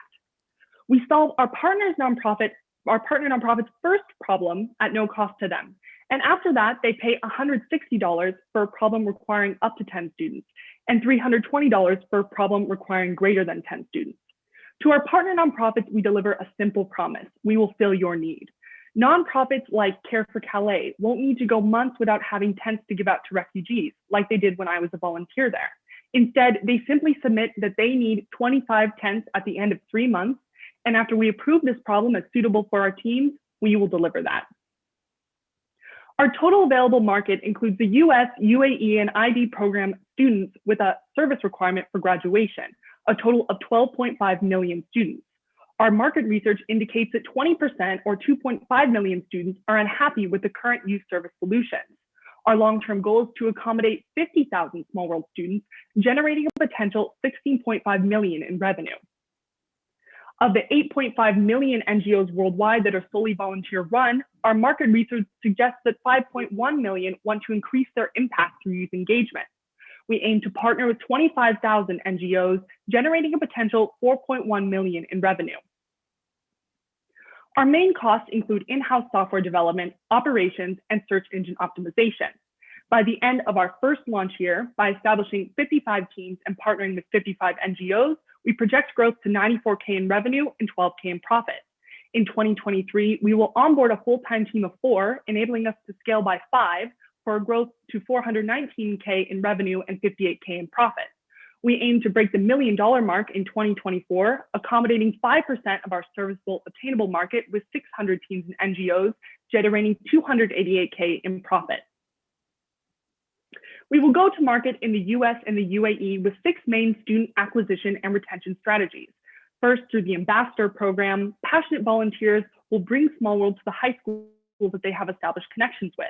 Through our nomination program, we establish direct relationships with IB coordinators and teachers as they nominate their students for our program. Through our referral program, we offer students discounts if they refer another student to join their team or create their own. And finally, through the incentive program, we offer students unparalleled opportunities as they continue solving problems with us. Next, by investing in long-term search engine optimization, we will ensure that when a student Googles high school volunteering, we are first on the list.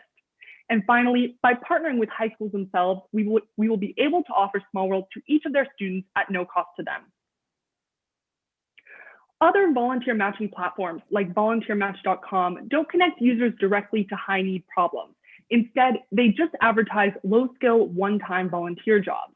And there are little, if any, opportunities available for students under the age of 18. Other youth service organizations like Do Something or Key Club offer service ideas for their students, but they don't partner with nonprofits. So these projects have little real impact, for example, like cleaning up litter.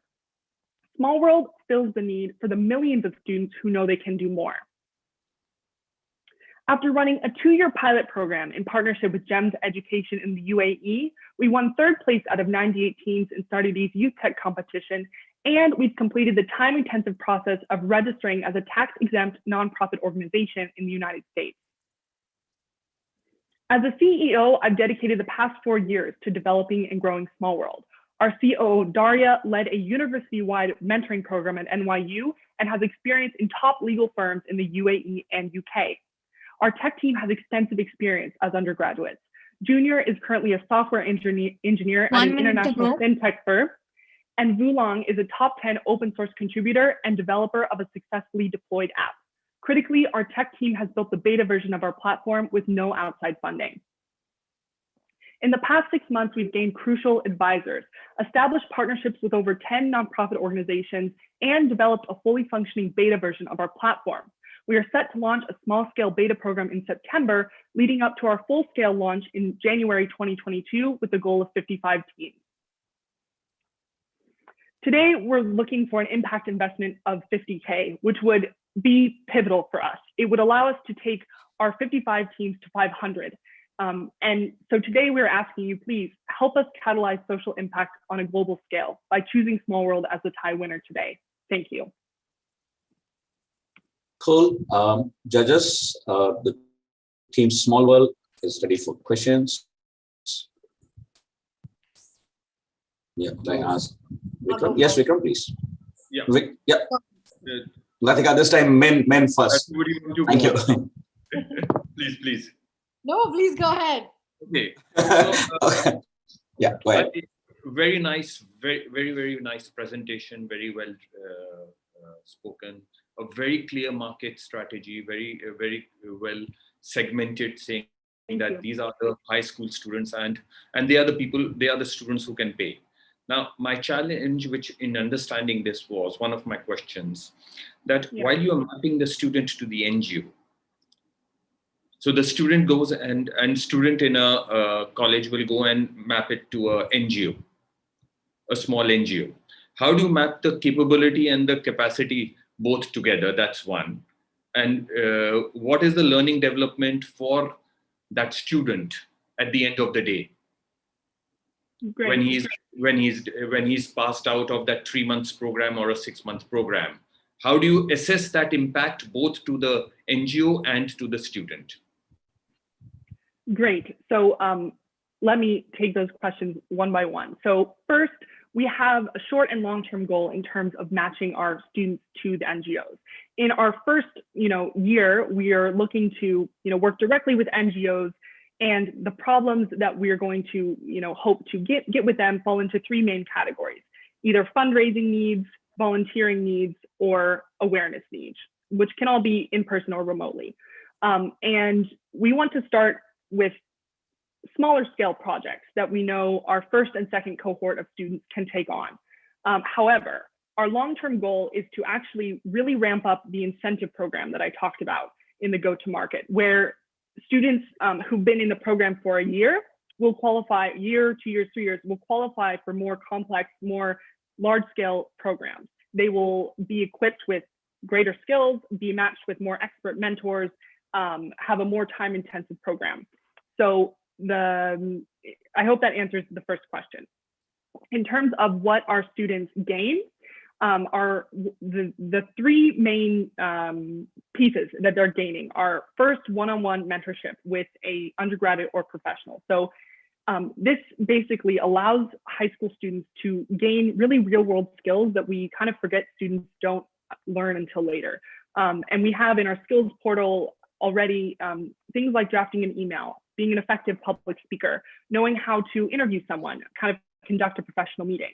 These would be the basic things that high school students are equipped with the confidence of at an earlier age. The mentors inspire them and show them that they can go on to do kind of careers in social impact, et cetera. The other exciting thing that we're hoping to pilot at the end of 2022 is having kind of an expert mentor, specialized mentor track, where mentors who are, computer scientists in schools can mentor students specifically in coding or graphic design. In our current interest of the students in our beta program, we had someone who wants to learn 2D animation. So that's great. We find an undergraduate or professional who wants to mentor someone in 2D animation, and before they're even graduated from high school, they have this introductory knowledge to it. As a final point, like one of our founding principles is that we believe we can repurpose students' passions. So community service doesn't have to be boring. It doesn't have to be holding up a sign saying, we're raising money. You can use whatever you're passionate about: drawing, video games, coding, theater. So not only are they going to use it, but we're going to find mentors who are going to uplift those skills and make it even better. Plus, you're having an impact. Yes. Does that answer your question? Great. Dharti, your question, please. Thanks. Yeah, great cause and great alignment, and I love the connect, that you're trying to create. I'm curious if you've done some research on having best practices or criteria. 1 minute left. That you can identify so that going back to Vikram's point, there is continuity, right? It can actually go to something bigger than just that short term or even midterm connection that you're trying to make.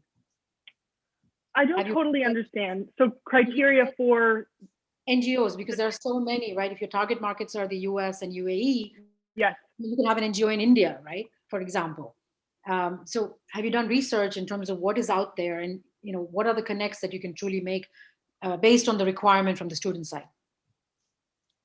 Yes. So in the beginning, we're focused on nonprofits that are directly impacting the Sustainable Development Goals, the 17 Sustainable Development Goals.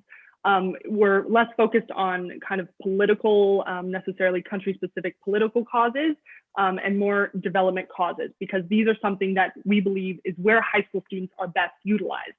Because, for example, with the organization I've worked with in Nyaka, we're doing another fundraiser for them as a kind of a different project where they need solar lights to power homes in the village. A solar light is $25. Students can raise enough money to power, 50 houses, which is a huge impact for those people in developing circumstances. 10 more seconds. And yeah, but we really believe the sky's the limit. So we're starting with fundraising, volunteering, awareness-focused problems. But we believe as our students grow, as we see what they're capable of, we can expand to kind of more complex problems as well. Thank you, Team Small World. In case any judge has a very critical question, or else I will move on. The judges, you can start sparring. Thank you so much, Team Small World from TiE Dubai. Wonderful, and may you do more good to the world, and may you bring more volunteers. And I'm sure in the long run, we will have you connecting volunteers to TiE University as well. So go for it. Cool. Thank you so much. Pleasure. And we're keeping our fingers crossed for that $50,000. Cool. 1 second. As we get ready for the next team, like I said, all this would not be possible without the support of sponsors. So I would like to thank all the sponsors.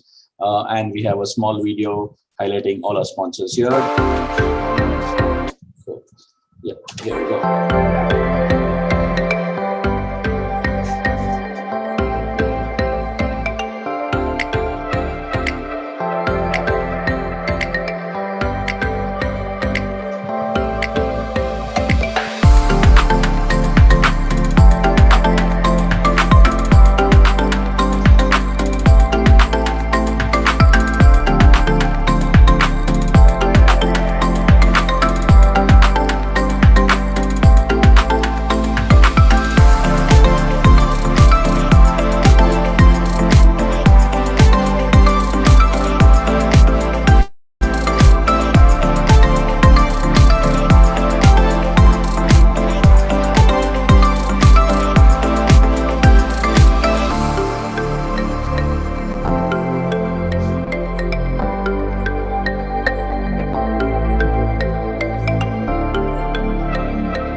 Darsha, can you confirm my system is not updating if the juries have scored? I show still as one jury having scored.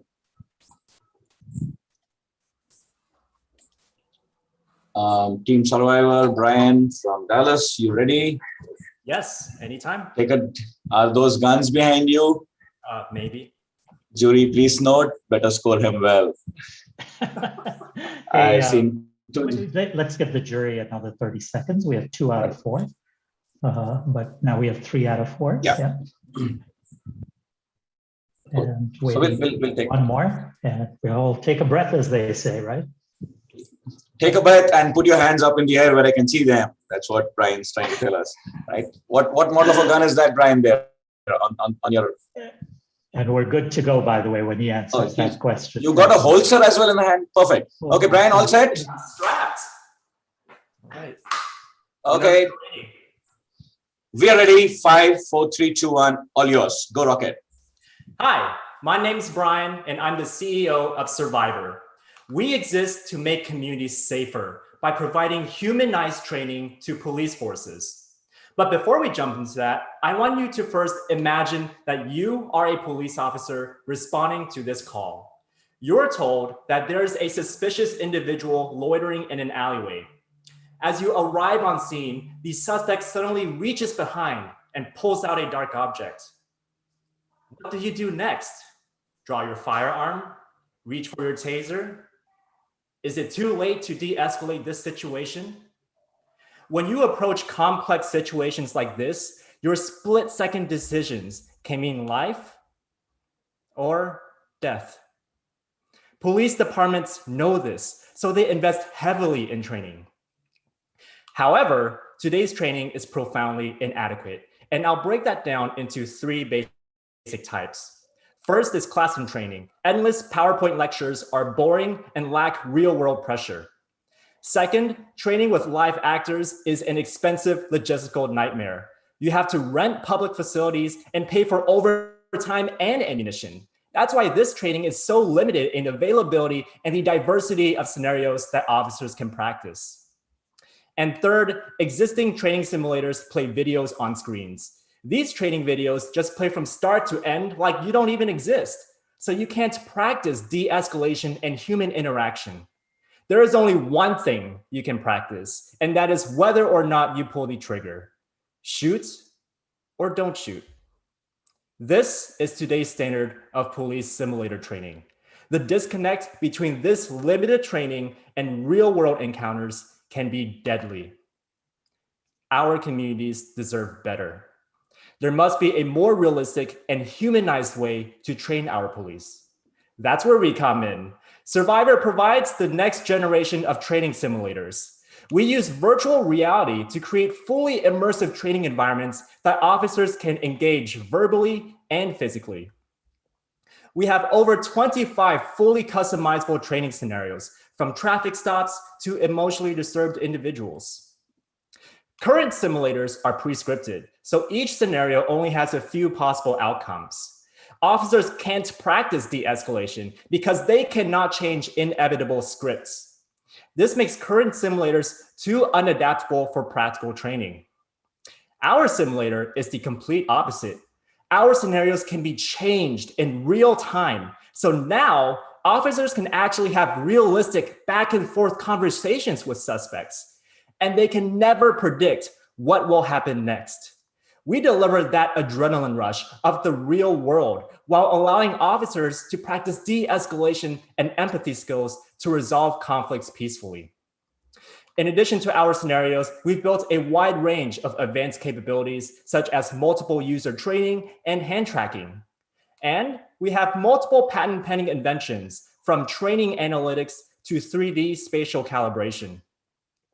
This is why we still dominate, even among other VR simulators. Big corporations have failed to release functioning simulators. And among the 2 competitors that offer somewhat dynamic interactions, they lack our sophisticated core features like multiple user training, which is critical for police departments. We've won competitive deals against every single competitor because police officers consistently prefer our advanced training experience. Let me show you our customer's perspective.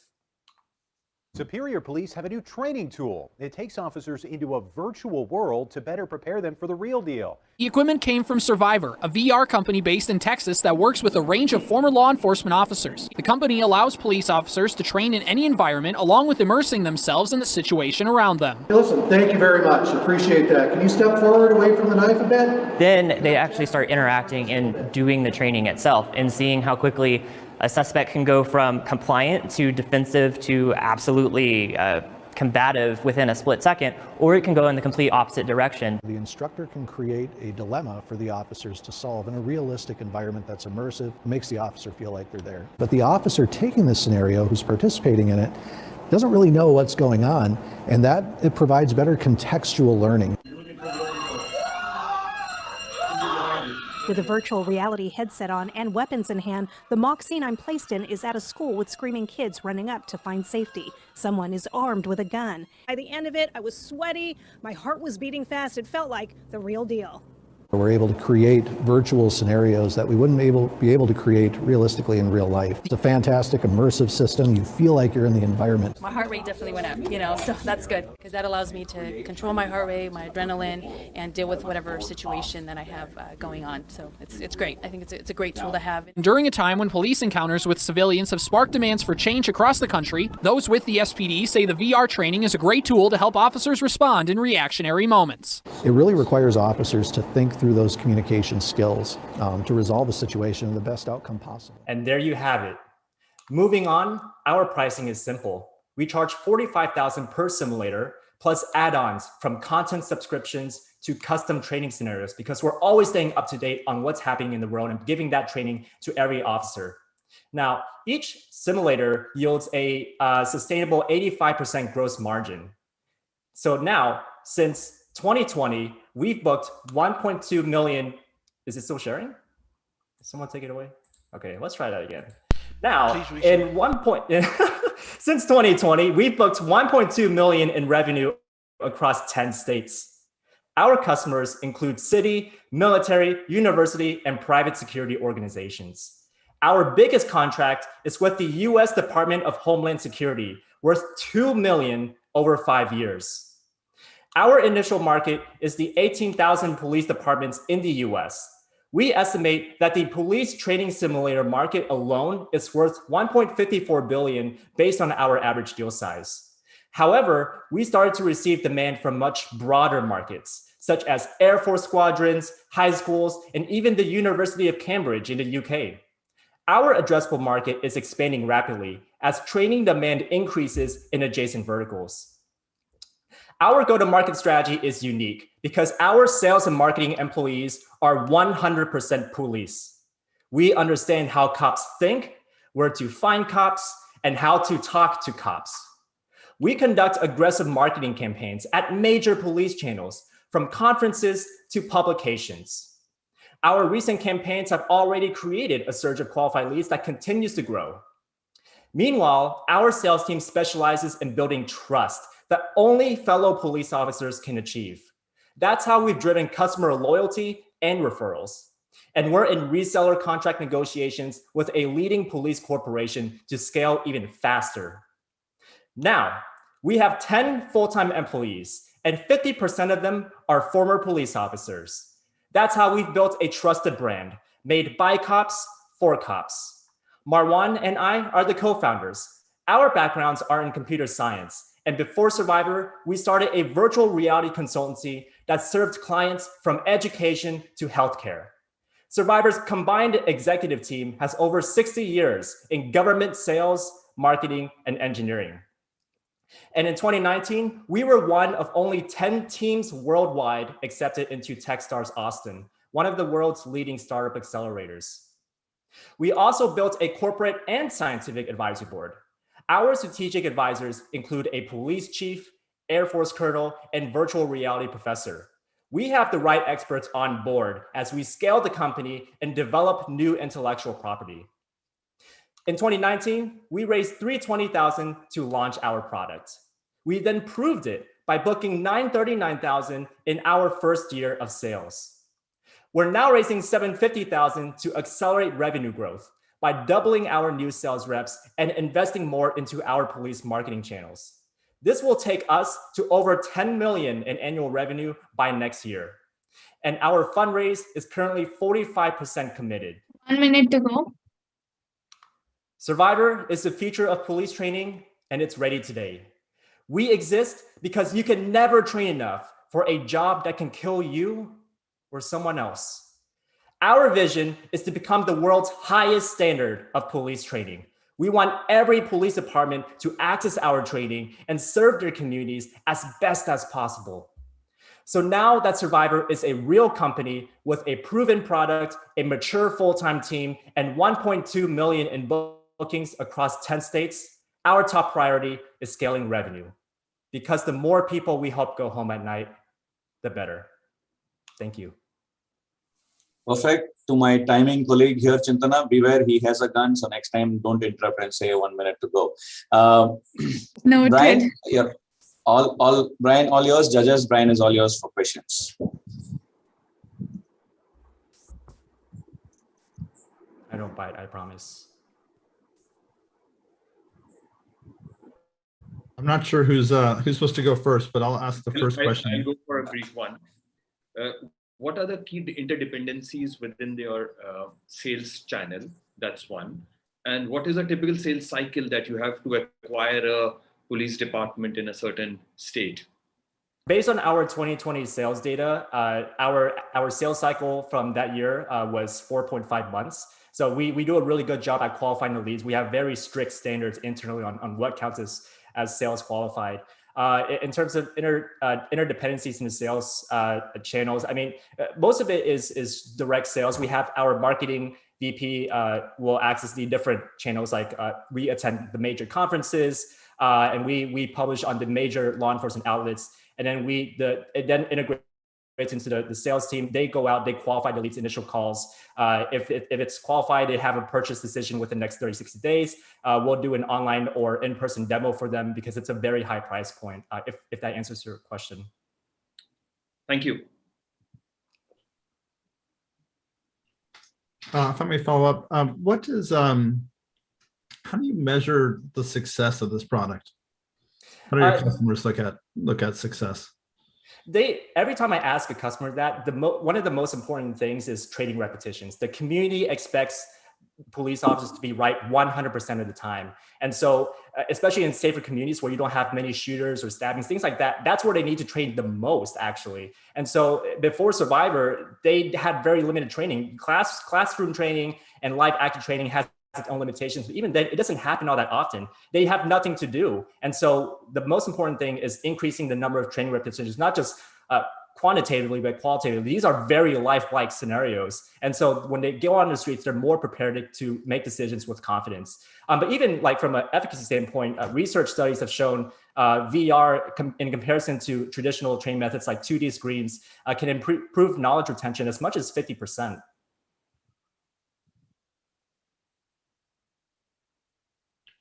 Wow, Brian, this is truly fascinating. Great job. And obviously you're doing really well. One question I have is when you're creating this simulated environment or different scenarios, and I understand that you're getting a lot of intelligence from the police force itself, how deep has your research been in terms of creating these different scenarios, real life scenarios? How deep has what? Where do you get that from? Where do you get the research from? Everything is driven by our customers. We prioritize the engineering pipeline by asking customers, what scenarios are you the most afraid of today in your communities? We look at that, we get feedback from them, we rank the demand in different scenarios. We look at world events. So, there's certain cases that have happened that have been on national news that police officers are like, we want to prepare for this. We don't want to make that mistake. And so it's always feedback from law enforcement, which we have internally and externally. That's how we drive these decisions. And again, we have over 25 fully customizable scenarios. And these things, you can use one infinite amount of times, unlike previous scenarios. And it can end infinite different ways. That's why we're so repeatable and scalable. I wonder if any biases creep into, these kind of scenarios that are created. No, so the scenarios are, you can think of it as tools where police departments can use it to create any scenario they want. There are no inherent biases because it's not saying you have to respond a certain way or the other. And that's another reason it's so scalable, is because we don't have to customize to every single department's internal policies on use of force. So we open up, we keep it non-biased. That's how we designed it. Brad, this is really phenomenal. Question for you: why does it cost 45,000 per unit? And B, how, what is your ability in terms of as you grow? You said 18,000 police department. Even if it is one per police department, that's 18,000 of them. I'm sure there's much more demand out there. What are your plans, towards that? Absolutely. The pricing, when we started out, we looked at how police departments currently spend on training with the price of existing training simulators. And we just tested a number, see what worked in the market. And we started selling at 40,000. We actually increased it to 45 because people were buying. Police departments typically ask for 2 to 4 simulators. So that's 45 times X. Because police officers always respond to these scenarios in stacks of groups of 2 to 4. That's another competitive edge we have. No one else is doing that. And as we expand, like I said, we already have markets reaching out to us that aren't in the 18,000 police departments. We have universities, we have Cambridge, we have casinos, high schools, trade schools, NATO. We have all these different agencies reaching out. So the public safety market as a whole is much, much broader. And we were going to do this very methodically. We're being smart about how we approach market, but we found that over time, the market has come to us as well.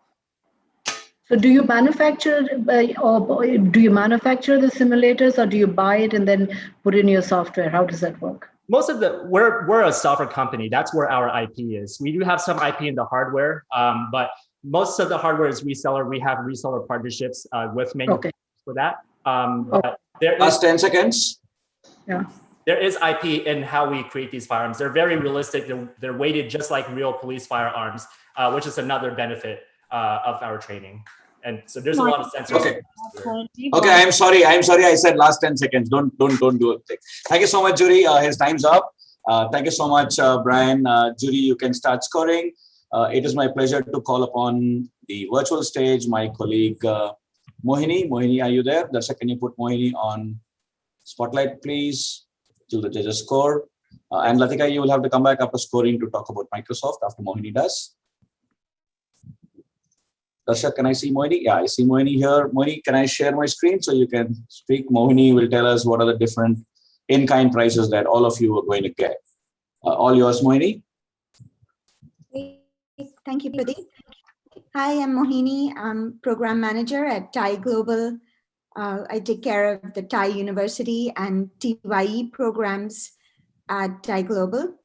And it's amazing to see TiE University develop, really double our goals and milestones from last year. Last year, we had 13 teams in the finals. This year, it's up to 27. And similarly, even Pradeep, you would have heard Pradeep talk about, our cumulative cash prizes are also doubled, as well as we've broken records in our in-kind sponsorship as well. Our in-kind sponsors, as you can see, we've got cloud credits from AWS. In fact, each and every one of the participants, including the local competition startups, will get $1,000 towards cloud credit. The finalists today will get a much bigger package of $10,000 worth of cloud credits for the top teams. We also have Control S, Cloud C, Cloud 4C from Control S, which is offering a similar package of cloud credits. We have Dell, which is Dell and Zendesk are our sponsors from TiECon, Silicon Valley, that have generously extended the sponsorship to TiE University program startups as well. There's again a generous sponsorship where, for both Dell products and services, you have up to 40% discount on products and services by Dell. Zendesk Desk has provided a 6-month offer for using their services from ranging from CRM to customer service support for startups. Freshworks has also offered a similar package where all of the finalists and semi-finalist teams get $4,000 worth of credit from Freshworks, and the top teams will get $10,000 worth of credit. Very generous packages from DLG, which is a law firm providing many benefits, as well as King & Spalding. Lavni Ventures is providing an in-kind award for the best social impact startup, and they will be providing their advisory services. We have BDO, Faskin, and one more startup, company called IQ Canada that is providing benefits for any one of our startups who are interested in establishing offices or establishing a startup in Canada, and that is supported by our TiE Toronto team. So lots of benefits. We'll be providing the packages to you, to all of you startup teams, so you can review the details. But lots of cash prizes and in-kind prizes for you to benefit. Ranging from IP patenting to law to accounting. So you all have a really good start and can develop your startup further. So thank you. Over to you, Pradeep. Thank you so much, Moini. I'm sure a lot of in-kind prizes due to the kindness of all these sponsors who have come forward to help foster entrepreneurship. Our keynote speaker for the day, Sheil, is in the room. Sheil, if you could just switch on your camera so we can put you on spotlight. Yes, there's our friend Sheil. Darsha, can you put Sheil on spotlight? And for once, I can be narcissistic and ask myself also to be put on spotlight, but I need to chat with Sheil. Cool.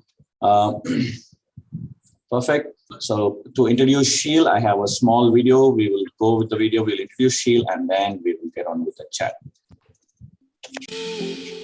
Mr. Sheil TiE is the founder and chief executive officer of Amplo, a venture capital fund. He is a member of the board of directors at Helm.ai that is pioneering a breakthrough in unsupervised learning for AI and autonomous technologies. At Andela, recently named the #1 most innovative company in Africa by Fast Company, and Doxel.ai that uses artificial intelligence-based computer vision to ensure that construction projects are on schedule and on budget. As an angel investor, Mr. TiE has put money into the Series A funding of Casper, Flutterwave, Mark 43, Robinhood, and others. He is a World Economic Forum Globe Shaper and was on the Forbes 30 Under 30 list in 2013. In 2016, Mr. TiE was part of the US delegation with President Obama on his historic visit to Cuba. Mr. Sheil TiE studied at Stanford University and earned his Juris Doctorate degree from Harvard Law School.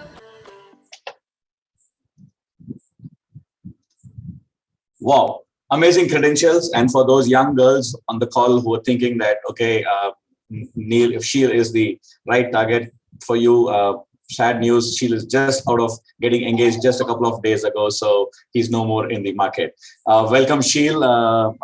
Pleasure to have you here today.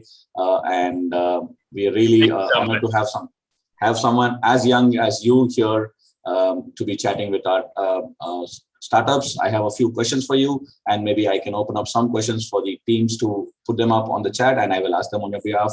We also have Mr. Vishnu Mishra, whom I have named Mr. Patient after what happened yesterday. So thank you so much, Mr. Mishra, for getting Sheil for us. Sheil, why don't we start with your story from your own mouth? How did your family end up in the United States, and how has life shaped you?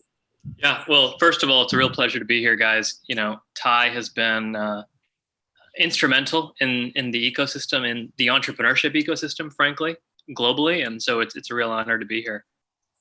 My story is I would say, the story story of many sons and daughters of immigrants. My parents are from Delhi, or right outside of Delhi. My mom from MP and my dad from UP, and they both came here to America to achieve their American dream, right? Through hard work and perseverance. Once they got here, they were able to achieve that dream, which allowed my younger brother and I to really, frankly, to get the opportunities that we've had so far. I was born in San Diego. We moved around a lot as a kid: Houston, Michigan, New Jersey, upstate New York. And then I went to Stanford and got really inspired by entrepreneurship, as so happens at Stanford. I feel like they taught us that capitalism can be an amazing means of social change if done correctly. And I realized that that's what I wanted to do. I wanted to help build companies that were transforming society, that were creating jobs, that were moving the world forward in a little way, but in aggregate, a big way. And so I did everything I could to, first get into the entrepreneurship world, and then over time get into the venture capital world. I worked at a company called Skybox that was later bought by Google, and then became a venture capitalist. I worked at two firms, Bessemer Venture Partners in New York, and then a firm called NEA out on the West Coast. And what really drew me to Bessemer in the first place was they were investors in a company called Celtel. And Celtel is really the company that inspired me to get into venture. For those who don't know, Celtel was the company that brought the mobile phone to Africa. Pre-Celtel, a woman having a kid in Lagos, Nigeria had to yell for help. Post-Celtel, she could just pick up the phone and call. And as I studied that company and that innovation and other innovations in companies like it, I realized that many of them shared a common story. And that common story was the fact that often there was a group of supporters. One, the entrepreneur's family, and two, the entrepreneur's backers. And as I studied who those backers were, it was angel investors and venture capitalists. And so Bessemer had actually backed Celtel in the very, very early days.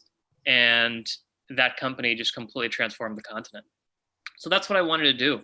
I wanted to help build companies like that. In 2017, I launched my own venture capital firm called Amplo. And what we do is we invest in companies, we like to help build companies that matter. One thing I've learned in my career is the biggest companies in the world are created by entrepreneurs who are not motivated by money. I think if you're motivated by money, you don't make any. But if you're motivated by solving a really big problem, that's how you get through the hard times. That's how you say no to acquisition offers. It's how you hire people in a tough job market. It's how you underpay people since you don't have that many resources to start up. And it's how you ultimately end up actually building something meaningful. And so, we're not stage focused. We're not sector focused. We invest at the seed stage. We invest at the pre-IPO stage. We invest globally. We're actually now investors in 6 continents. I'm trying to find a company in Antarctica so I can say 7 continents. So if anybody knows one, let me know. But we're really proud of our businesses. They range from some that everybody have now heard of, like a company like Robinhood that is democratizing access to financial services, all the way to companies that we hope one day you will hear of, whether they're in the mental health space or the education space or, software for autonomous vehicles, let's say.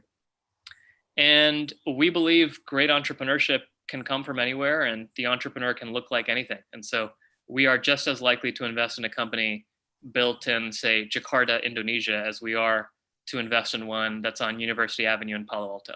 And so with that, I'll stop. Maybe that was a little longer than you wanted, but hopefully that gives you a little sense of our background. Perfectly fine. It also gave me enough fodder to say that, okay, my company can run virtually as well. So I don't mind going to Antarctica if you're ready to take care of us. Let's do it. Let's do it, Sheil. So first, a very personal question. You've gone to 2 institutions that are like the aspiration of every young student, every young entrepreneur, to be at Stanford and to be at Harvard. Can you tell us how that shaped you as a person? And maybe also tell us how you ended up there, so some of the youngsters who are on the call can actually aspire to be there as well. Yeah, I guess the way I would answer that question is I don't think you should aspire to be at a school. At the end of the day, it's just a badge. And frankly, those badges don't really mean anything. It's what you make of your opportunity that is given to you, right? You can be really successful having not gone to school at all, as we've seen from a number of some of the world's most successful entrepreneurs. And you can be completely unsuccessful having gone to a quote unquote prestigious university. So I actually don't, whenever I talk about my background or my bio, I learned a lot from those experiences, but they're frankly, I don't think that they are the reason that I have, been able to work with some of the companies I'm proud of working with. I actually think a bigger influence on my life was, the immigrant story, right? Like it was the fact that my parents didn't come from anything and they made it, and they showed us what the real world was like and how hungry people are around the world, right? How hard people are willing to work to make something happen, and giving that drive or instilling that drive in us. I think that's actually what has shaped us more than any other institution necessarily, that we've been part of or haven't been a part of, frankly. And so, I always tell people, I always tell my cousins, say, who are applying to college, don't set your heart on a school, because at the end of the day, who cares? Like you're going to have fun no matter where you go. It's really what you make of it. Don't be devastated if you don't get into a certain school, and, just make the most of whatever you're given. And as long as you do that, you'll end up exactly where you were meant to be. Thank you, Sheila. In fact, I have one of our listeners thanking you for the honest answer as well. And probably I'll derive my next question from that. You have kind of demystified that these institutions are just a tag. What is your take on the fact that probably the whole investment game also for startups is kind of glamorized, especially because we see a lot of startups who just think of Series A, Series B, and then becoming a unicorn. Probably this is my take on it, that it's kind of too glamorized. What is your take on it from the perspective of a venture capitalist? Yeah, no, it's a great point. It's funny. I often tell my entrepreneurs, don't celebrate a financing round, because a great chef never celebrates when he or she gets the ingredients to make their meal. It's supposed to be the end product that you celebrate, not the fact that you went to the grocery store. And so to me, glamorizing venture capital is equivalent, where every time an article comes out that, oh, this company raised X amount of money at X valuation, who cares? I mean, that just means you were lucky enough to get the resources to get to the next step, but it's really what you do with those resources. To me, the companies that I'm most inspired by are the companies that were not able, were able to give up as little as necessary to investors, right? That they're the ones who bootstrapped. They're the ones who took as little dilution as possible. And when they did take dilution, it was to surround themselves up with people who would really benefit the company and add value to the business. I also think glamorizing venture capital takes away from a lot of small business in America, right? A lot of small business in America and the world. I mean, if you just think about the Kiranawala in Bombay, for example, he didn't take venture, but that's a real business. And that's, he's the definition, he or she is the definition of an entrepreneur. And so I feel like we should be celebrating entrepreneurship as opposed to celebrating, raising venture capital at high prices. Wow. Coming from your mouth, I think that means a lot to these young entrepreneurs who are there here on the call as well. You mentioned that you have investments across the world. And how do you kind of eliminate the cultural biases that may come as a VC? Because some of the teams that are there on this competition have been asked by judges that, okay, it looks like your product is very cultural specific. So how do you judge those companies so they can understand how they pitch to investors if needed? Yeah, I think this is one thing where obviously the pandemic has had a lot of negative consequences around the world.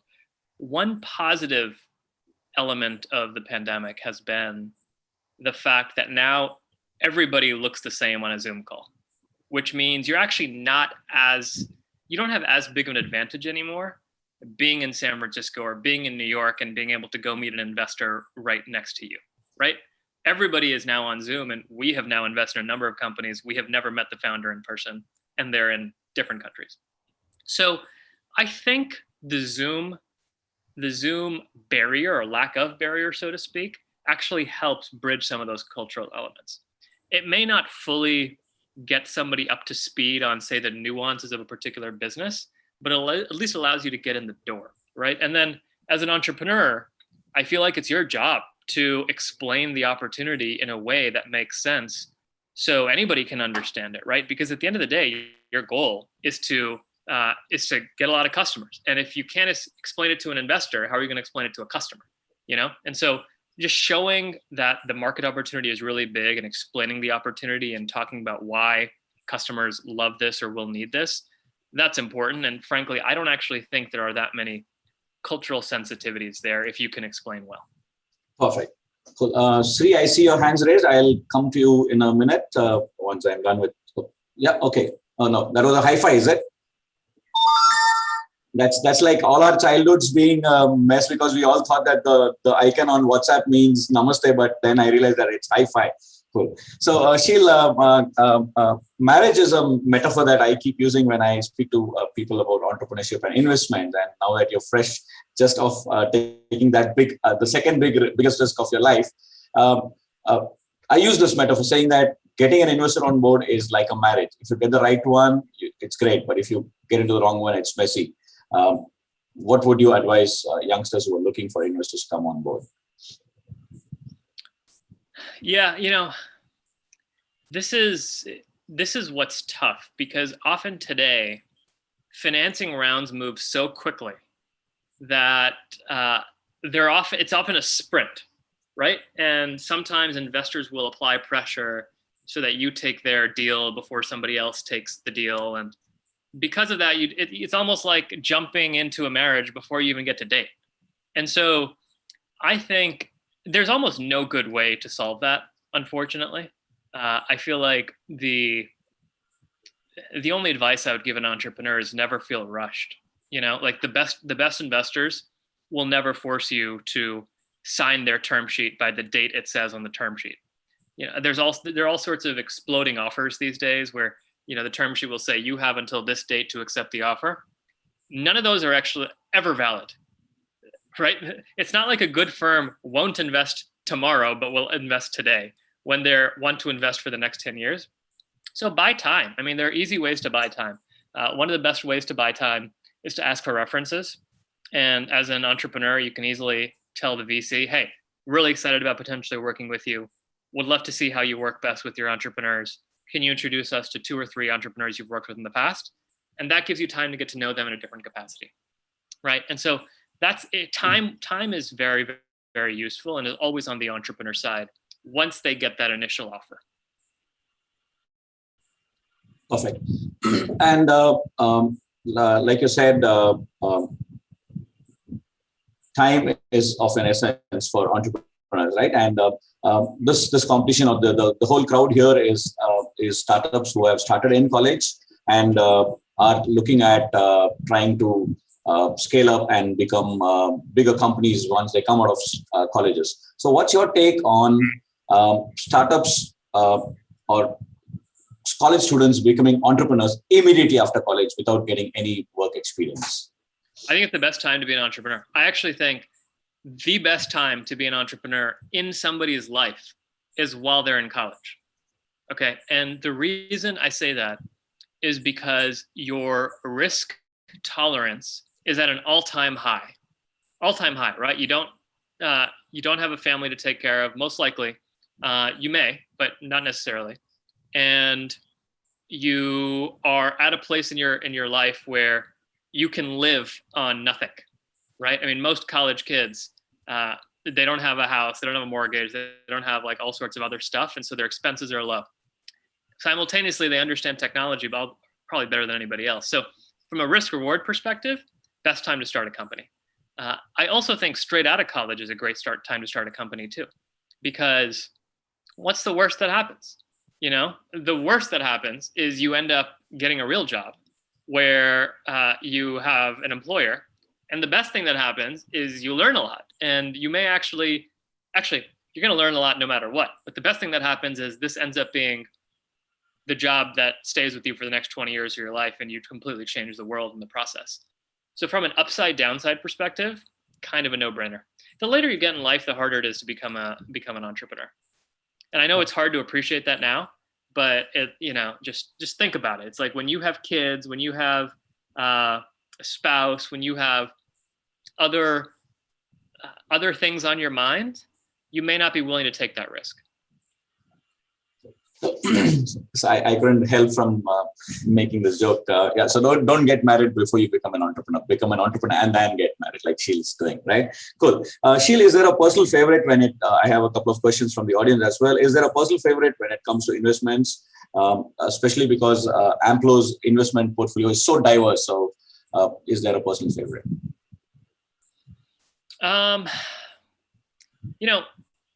Not really. I mean, I often said, so this actually, I'll answer this question in a little bit of a different way. When I started as a venture capitalist, I was a young analyst, and I asked my boss at the time, what should I focus on? Like, what should I invest in? And he said, don't focus on anything. The world moves too quickly. Instead, you need to be the guy that can get up to speed the fastest in a particular space. And the example I use today is nobody had a taxi thesis when they were investing in Uber. I didn't have a brokerage thesis when I was investing in Robinhood. Like, these are just companies and ideas that emerge from amazing entrepreneurs. And when I happen to stumble across them, or when other VCs happen to stumble across them, our goal is to get up to speed as quickly as possible. If we are smart enough to come up with the idea ourselves, we should be incubating the company as opposed to investing in the company. And so I think that's why we take a stage agnostic and a sector agnostic approach, because I feel like we are cognizant of the fact that we don't know where the next generation of innovation will come from. I mean, did anybody know about crypto 10 years ago, right? Like, crypto didn't exist, and now it's a multi-trillion-dollar sort of asset class, irrespective of one's opinion. So it's hard for us to know where the world is going. Perfect. So taking again a lead from that question as well, during these workshops that we had at the TiE University, there were a lot of young entrepreneurs who were asking this question. Some judges and some mentors are telling me to put the team as the first slide. Some are telling me to focus on the idea and not on the team. Some are asking us to focus on the numbers because that's what gets investors excited. What would you say? Based on your experience, as to, is it pure instinct that you invest on? Do you invest on the team, or do you invest on the idea, or if there's a proportion, if there's a magic sauce to it, if at all? Yeah, it's hard. I mean, every investor has their own ranking of sort of team, market, and product, right? Some people believe the team is fungible. Other people believe as long as you're attacking a big market, that's all that matters. Others are like, market and team doesn't matter as long as the product is killer. So everybody has their own opinion on this. I would say my opinion on this is team and market matter the most. Like, as long as the team is world-class, as long as they're attacking a big market, the product will actually sort itself out. But I have instances in my own career where that's totally wrong. Like, the product has been what's won and the team has just been lucky. And then I have other instances where the market was wrong, but they pivoted into the right market. So it's hard to know. I mean, my advice would be, don't take anybody's advice on this. Do what's comfortable for you, whichever you feel is the strongest element of your pitch, showcase that at the beginning, right? And then remind people at the end, know that everybody will care about team, market, and product, but which order it goes in, I think, is really up to you. Awesome. Thank you for that answer. So let's get a little personal. What's on your reading list, Sheila? And what are the books you liked, and what would you recommend these youngsters to read? I actually, I don't read. I used to read a lot of entrepreneurship books, but like I read Shoe Dog by Phil Knight, for example, and thought that was a really, really good book. But I have started to read stuff that has nothing to do with entrepreneurship, because I actually feel like you learn. A, it's interesting to learn about stuff outside of entrepreneurship, and B, I've actually found it can be applicable, right? Like, just thinking about how one thinks, or how, say, a great politician took risk in his or her career to achieve what they did, or an amazing doctor, how he or she navigated the world of their hospital or outside, is interesting. I mean, I feel like you can learn similar skills across different fields. And just an example is, raising money as an entrepreneur. There are similarities to raising money as a candidate for Congress. And there are similarities to, raising money as a CEO of a nonprofit. In fact, arguably those two are harder, because in one case you get a tax write-off, the other case you don't get anything. And at least with a venture capitalist and an entrepreneur, you potentially get to make multiples on your money, right? So it's like you can actually learn things from reading about completely other things. So I'm just like looking over to my bookshelf right now. I checked out a few books the other day. So one book I just checked out is called The Undying, which I believe is the story of a doctor, although you'll have to check me. And then another is a book called Titan, which I think is the biography of I want to say Rockefeller, although I'll have to look. So that's the type of stuff that I check out, and want and hope to read. Thank you. Cool. In terms of yesterday, one of the speakers was talking about not having had his biggest failure. So let me rephrase this. Has there been an investment that has misfired, and what have your learnings been from that as an investor? There have been tons of investments that I've misfired on. I mean, it depends on how you define misfired. Like I have not fired and regretted it. I remember going to, there have been so many examples of companies that I could have been more involved in and didn't for whatever reason. And at Bessemer, we call that our anti-portfolio, of instances where we had the opportunity to invest but didn't. I mean, just little examples like, I went to the launch party of Snapchat because the founder, Evan Spiegel, was a classmate of mine at Stanford, and it was right around the Rose Bowl. So, the company was built in Venice, California, and the Rose Bowl is in Pasadena. And so he actually hosted the Rose Bowl, like sort of New Year's party during the Stanford, Wisconsin, I still remember.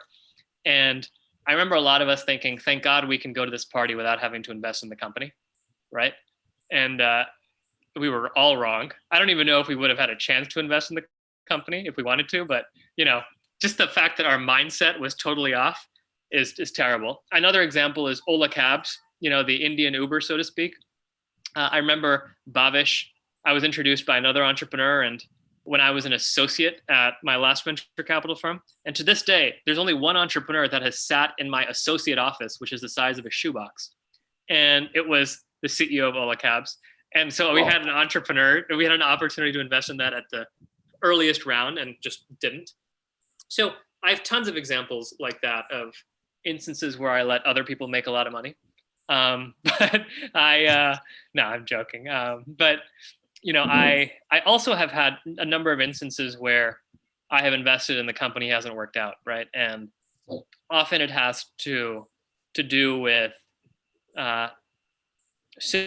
situations where the market is turned, or where there wasn't product market fit, or a regulation may have changed that caused the business, say, to not work anymore, or a big behemoth came in. I'm specifically thinking of one of my e-commerce companies where a big company came in called Amazon that just blanketed the market and made it tough for a startup to compete. So there are instances where, things happen outside your control, but that's why as a venture capitalist, you need a portfolio approach to these things. Perfect. Thank you. So my last two questions, the jury have come back as well, and we are on time. One, there are other audience members here who are not startups, who are not young startups, college startups, but they're probably TiE members and charter members who would want to become a venture capitalist. So what's your advice to them on how does one become a good, successful venture capitalist? So I think you can be a VC anytime in your career. I mean, I happened to do it earlier in my career, but that doesn't mean it was the right move. And it doesn't mean that's what I would recommend to people. I feel like really the answer is, how do you become an investor, right? Because venture capital is just a mode of investing. I think it's important to learn and be an investor, no matter who you are, up and down, say, the stack. And that includes private companies, it includes public companies. And for that, I would say, because by the way, these days, those lines are blurring, right? I mean, you'll see the biggest hedge funds in the world now starting to make private startup investments. And then you'll see venture capitalists now starting to invest in public companies. And then there's SPACs. And so everybody's doing everything. So what I would tell you is, if you're interested in, say, investing, there are a bunch of awesome books about investing. And I would read books ranging from, books about the public markets and read Ben Graham's book, The Intelligent Investor, or Seth Klarman, the founder of Baupost, wrote a great book. Read stuff like that about, say, value investing and public market investing, and then read books like 0 to 1 by Peter Thiel, right? Or more entrepreneurship type books. And you'll learn a lot from each, and over time, you'll form your own thesis and opinion as to how to invest and what's your style of investing. So do we look forward to a book from Sheil TiE as well sometime in the near future? We'll see. I mean, maybe one day. I feel like Yeah. I have a lot to do still before I deserve to write a book. But yeah, I mean, I think I'd love to share what I've learned. I think there have been fun stories just building some of these companies and helping entrepreneurs and probably getting in the way of other entrepreneurs too. I think Awesome. There's some fun stories I'd love to share at some point. Awesome. So last minute, Sheil TiE, I'll put you on spotlight. If you could give some closing notes to all these youngsters who are looking at you with stars in their eyes and courage in their hearts. Awesome. All yours. I mean, the only advice I would give is do something big. And, often people say dream big, and I often find that to be cliche, but let me take a little bit of a different angle on it. So my angle is whether you spend time doing something small or doing something big, it actually takes the same amount of time, right? I mean, the argument I like to make is the restaurant down the street, that owner of the restaurant probably working all the time, right? I mean, I imagine he or she is very busy on full capacity. Same with the CEO of a really big company. And so if you're going to spend your precious time on something, do it where your time has the greatest impact on the world, right? And the greatest impact on potential customers, and do it with something where the market opportunity is really big, because you're going to spend the same amount of time on it anyway. So anyway, that's my only advice for you. Like, make sure you go after a problem that is meaningful and big, even though it may be hard. Awesome. Thank you so much, Sheil. It's been a pleasure having you as our guest, and I'm sure you have inspired many youngsters here to go further and achieve their dreams, and also not to be bogged down by the glamour that surrounds the investment world. And I'm sure a few of the charter members are now inspired to be venture capitalists themselves as well. And my offer of ready to be relocating to Antarctica stays, so I will connect with you in some time. Thank you so much, Sheil, for being with us. I will remove myself and Sheil from Spotlight. Thanks for having me, guys. Thank you so much, Sheil. Please do stay on to see who wins the prize today. Yeah, cool. Dr. Lopez, are we ready for the last part of the evening? Before that, I would like to invite on stage. Yes, Dr. Lopez. We are, with the one addition that whenever you want to call on Lalita in regard to some additional help from Microsoft, whenever you think that's time, but we are ready. Perfect. And Sheil, thanks so much. So I will ask Latika to, for a minute, you got me confused. I was wondering, who is this Lalita? Did I miss anything on my run-off show? Yeah, so I will put Latika on Spotlight. Latika, if you could share your few thoughts on how Microsoft can work with these startups, especially the TiE University ecosystem startups. Darshak, why don't you put Ms. Latika Pai on Spotlight? Yes, Latika, all yours. Thank you, Pradeep. Thank you, Paul. I believe I've had the most fascinating Sunday today. I normally try and not, do anything around startups, but, I spent time doing the pre-read, pre-scoring, and went through, the information that had been put together, the packets a couple of times. And then, of course, it spent the past 3 to 4 hours. In the role that I have at Microsoft, one of the things that we do is to look at startups, especially the B2B startups out there who are looking to scale, and in terms of how we can help you from a go-to-market perspective. So if any of the startups, not just the winners, if you already have a product market fit, please do apply to Microsoft for Startups. My email is lapi@microsoft.com. Please drop me an email, even it depends on whichever part of the world you are. I'll make sure that I'll put you in touch with my counterparts. Again, congratulations to Paul and the team at TiE. I think you've done a phenomenal job. We look to, partner as Microsoft, not just in terms of credits, but in terms of support with the licenses to Dynamics, Teams, Power Builder, GitHub, a whole slew of areas that we can support startups. So thank you, and congratulations to all the semi-finalists, finalists out here. It's been a very, very difficult job that we've had to, but a fascinating one. Thank you so much, Latika. Thank you so much. It is my pleasure now to invite on the stage, the virtual stage, a very close friend. Assalamu alaikum, Mr. Tariq Khan, venture partner of Elevate Capital and member board of trustees, TiE Global. So we would like Mr. Khan to share his thoughts because he's been on both sides of the TiE University program, both as a sponsor, as a mentor, multiple roles. All yours, Mr. Khan. Yes, thank you, Pradeep. You guys do such a good job. It's impossible not to stay connected and engaged.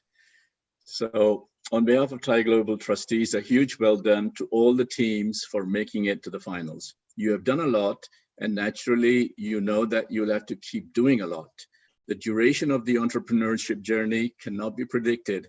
And as leaders, you will be mostly on or always on, searching, asking, doing, so be prepared. We wish you well in your journey and vividly encourage you to stay close to your TiE chapters. Keep developing your skills, both your unique business ideas and your human skills. You will engage with co-founders, teams, mentors, investors, clients, vendors, regulators, the list goes on. Often, it'll be your ability to deal with other humans that make the difference. Connection with TiE mentors and CMs will give you ample opportunity to hone your skills. Finally, a big shout out to the hundreds of organizers and contributors to the program across all our chapters. Nothing would happen without their unlimited support and hard work. Thank you to the TiE University team for a fantastic program. Thank you so much, Mr. Khan. It's a pleasure to have you here and a pleasure to have you supporting this program more and more. So now we come to the final stage of the day, of the event, of the season, so to say. Let me do my screen share with my audio so I can get the audio on with all the tantadam music. Drum rolls. Let the drum rolls begin. Yes, absolutely. Did you hear my music? Yeah, good.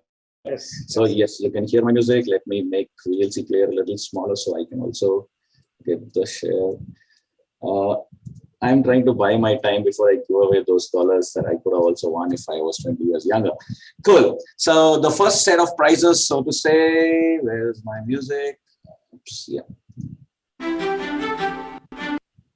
Yeah, are for the audience prizes that we spoke about yesterday. We had teams, audience members choosing who are the top 3 teams in each track. From the alpha track, we have Kanchan Dwivedi, who's the winner in predicting the top 3 chapters. Kanchan, if you're here, Darshak, can you post, make Kanchan spotlighted?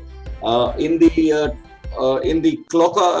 Charlie track, it is Manjunath Bulla. Manjunath Bulla, if you're here, please raise your hands.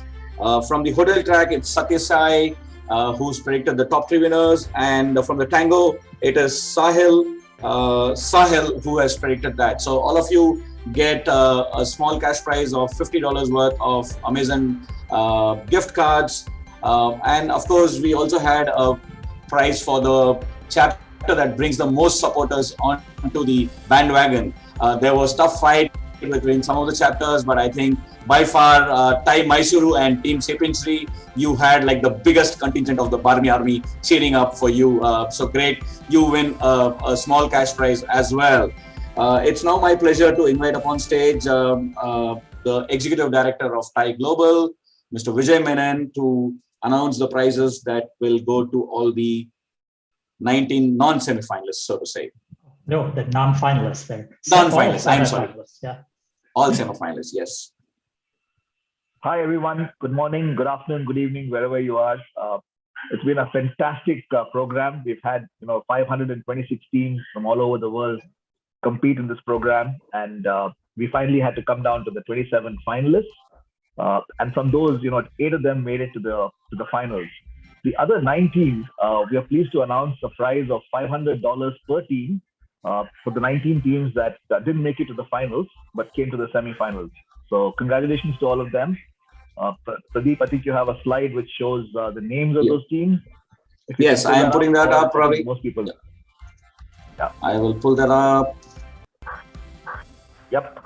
Yeah. So those are the teams that win the 500. Yes, congratulations to them. Right. And a final note from your side as probably the face of TiE Global to all the teams, Vijay. This is a program that, Paul, I think, was the first one to come to us and conceive this program. And I think about 3 years ago, and we were all excited at TiE Global. The board at that time, we all of us got really, really excited because this is the place to go and actually catch the young entrepreneurs and watch them grow in their journey. So you guys are at the right time. As Sheil said, the best time to be an entrepreneur is at college. And, TiE is going to support entrepreneurs at college level as we go ahead. We hope to connect with almost 1,000 colleges by 2025, 1,000 colleges, universities across the world. All our chapters are going to be involved. And this program has just got a momentum of its own, and it's going to grow and grow as one of the flagship programs of TiE across the world. Thank you so much, Vijay. Now it's time to share a few thoughts about the social impact prizes and the best female entrepreneurship team. It's my pleasure to invite the co-chair of TiE University, Mr. Ravi Puli from TiE TC. Darsha, can you spotlight Ravi as well while I put the slide on? Yeah. Ravi? Thank you. Thank you, Pradeep. Yes. Thank you, everyone. And congratulations to each and every participant in the TiE University program.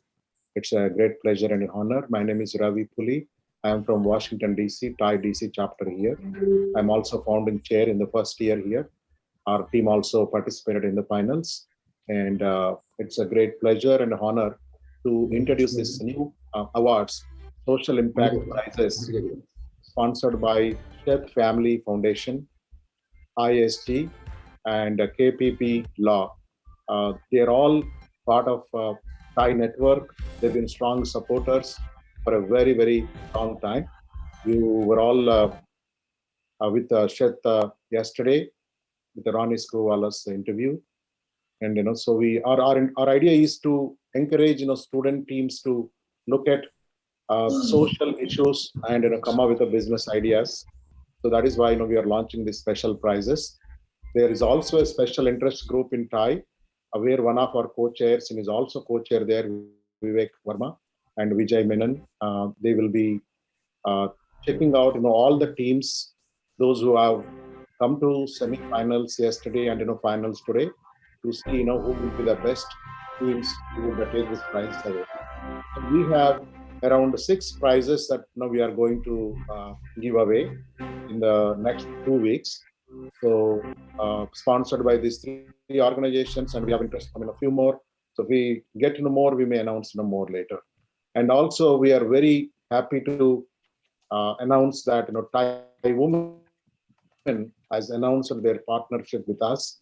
They will also be picking a top women team out of all the participants, and then announce in the next 2 weeks. There will not be any more pitching again.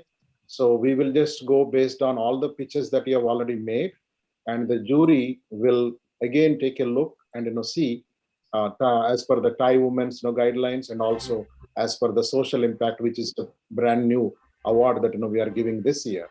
So the jury will pick the teams, and our idea is to encourage, as we are all in unexpected a crisis today, and we certainly feel that TiE is committed to social impact and make sure that entrepreneurs will solve all the business problems that we are all looking at.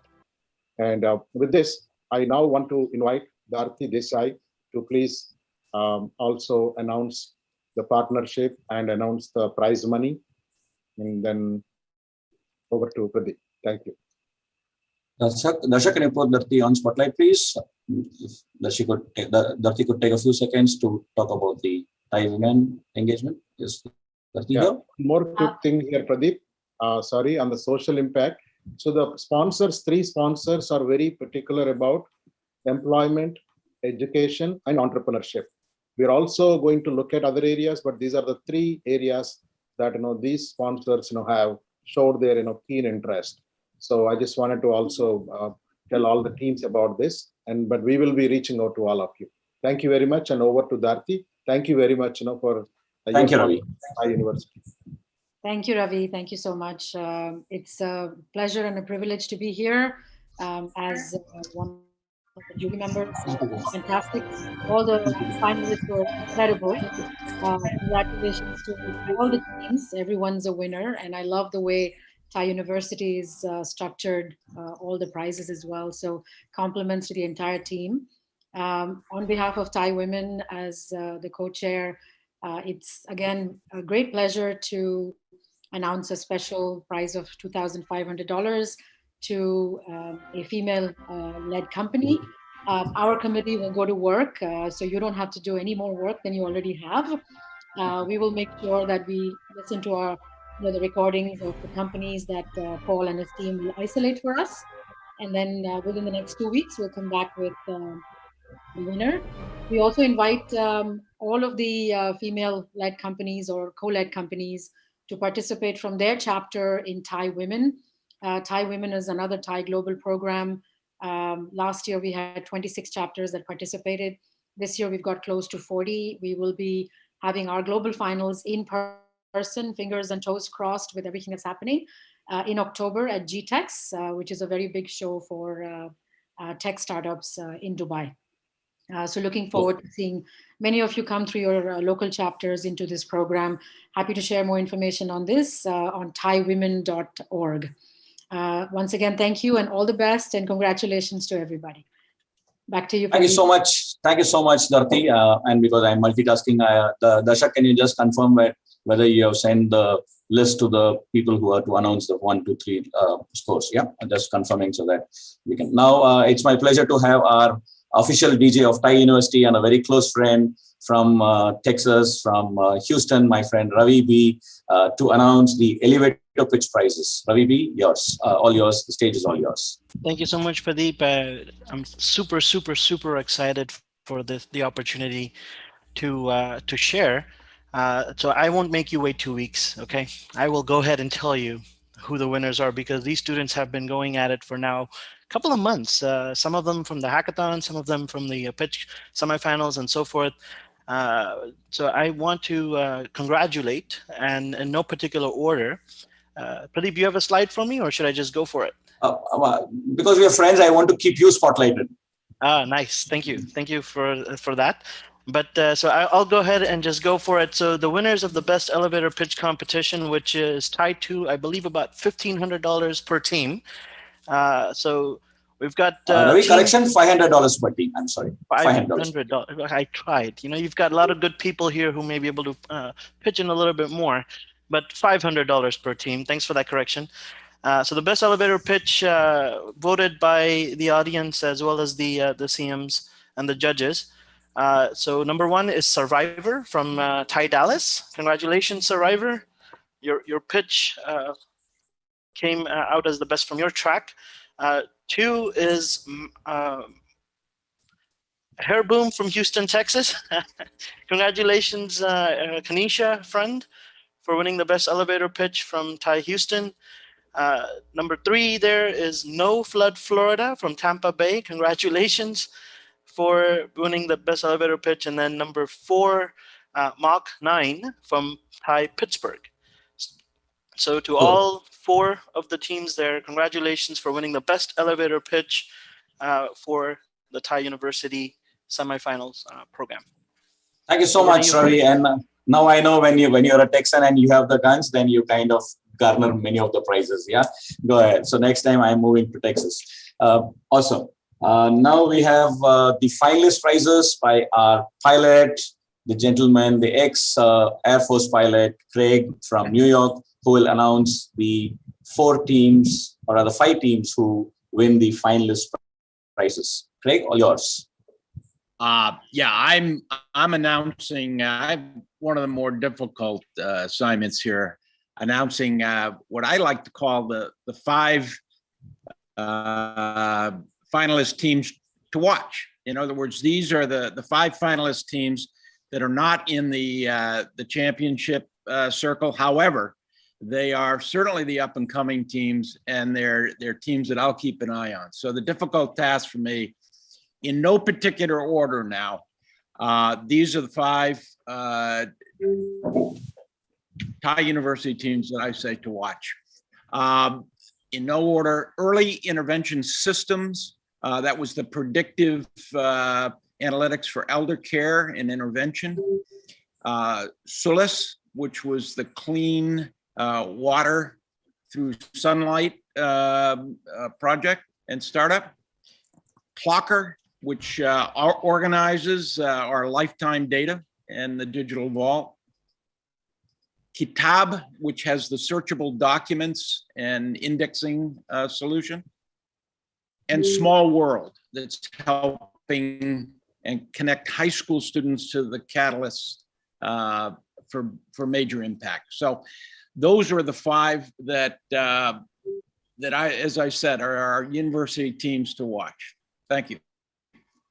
Thank you so much. And Craig missed out to tell that these 5 teams each receive a cash prize of $2,000 US. So well done, teams. Now that you know who those finalist teams are, we now also know who the 3 are there who are the top 3. It is my pleasure to invite Mr. Devaya Pagdipatti from Nadam Foundation, who will announce the first, second, and third. Now he will announce the 3rd prize. Mr. Devaya, all yours. Let me give you a drum roll so we can have.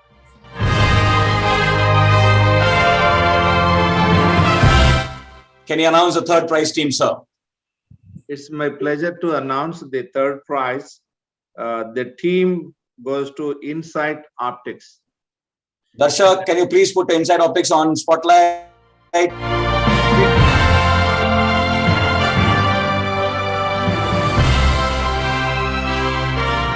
Congratulations. Nadam Foundation mainly focuses on education, employment, entrepreneurship.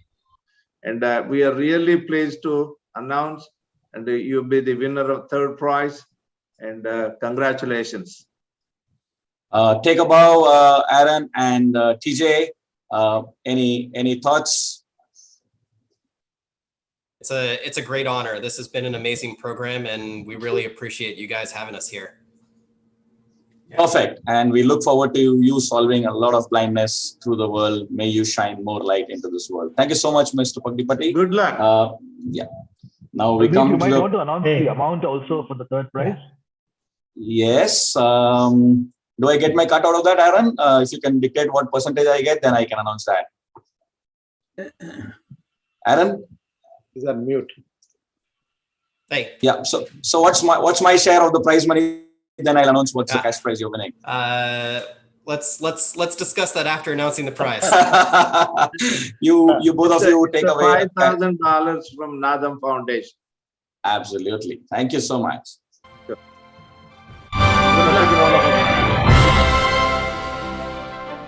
Thank you so much, Mr. Pagdipatti. It is. And I wanted to thank you guys.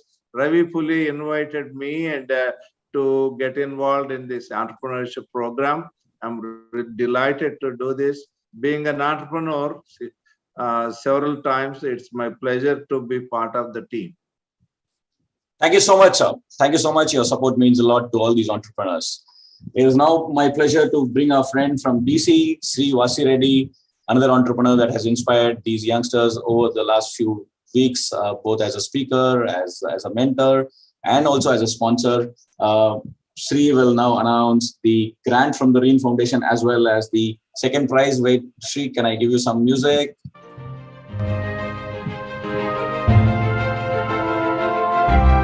All yours, Sri. Thanks again, Paul, Ravi, and Pradeep. I have to say that in the last 2 years since COVID started, I have never felt so high in an event period, like a virtual event today, right? It's yesterday and today. And it's like Ronnie said, it's a serendipity. Today happened to be my birthday, and it's my best birthday gift. Thank you. So first I'll announce the awardee of the grant, and that is Inside Optics. Again, right? And I must say that Early Intervention Systems also got a grant earlier in the DC chapter. So both of them received a grant of $4,000. Okay, Sri, if you could just hold on for a bit. This one's for you, Sri. And from all of us, can we all sing a happy birthday for... Happy birthday to you. I'm just increasing the excitement as well and the suspense of the competitions. Thank you so much, Sri. Yes, please go ahead and announce the second prize. Yeah, and the winner of the second prize is Team Survivor. Congratulations. Can we put Brian on spotlight, please? The man with the gun.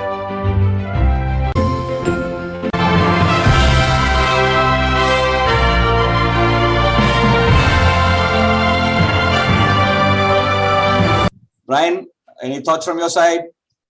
No, I've had a really good time with the competition and with everyone at TiE. It's been so wonderful getting to interact with all the mentors, and thank you to all the judges today. It's been a great experience, and thank you for everything.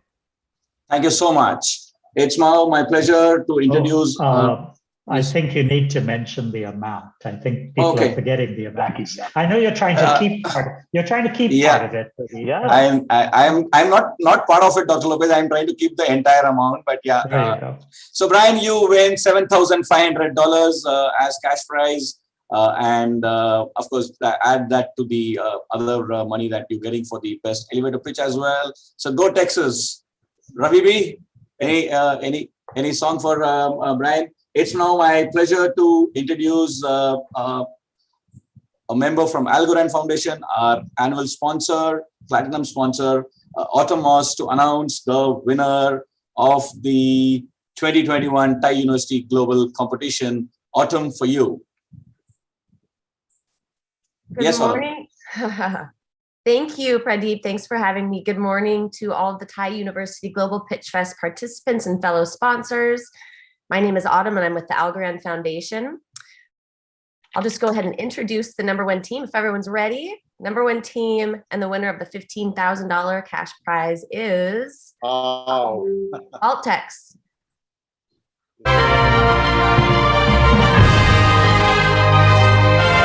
We all put our hands together for Myra from altex.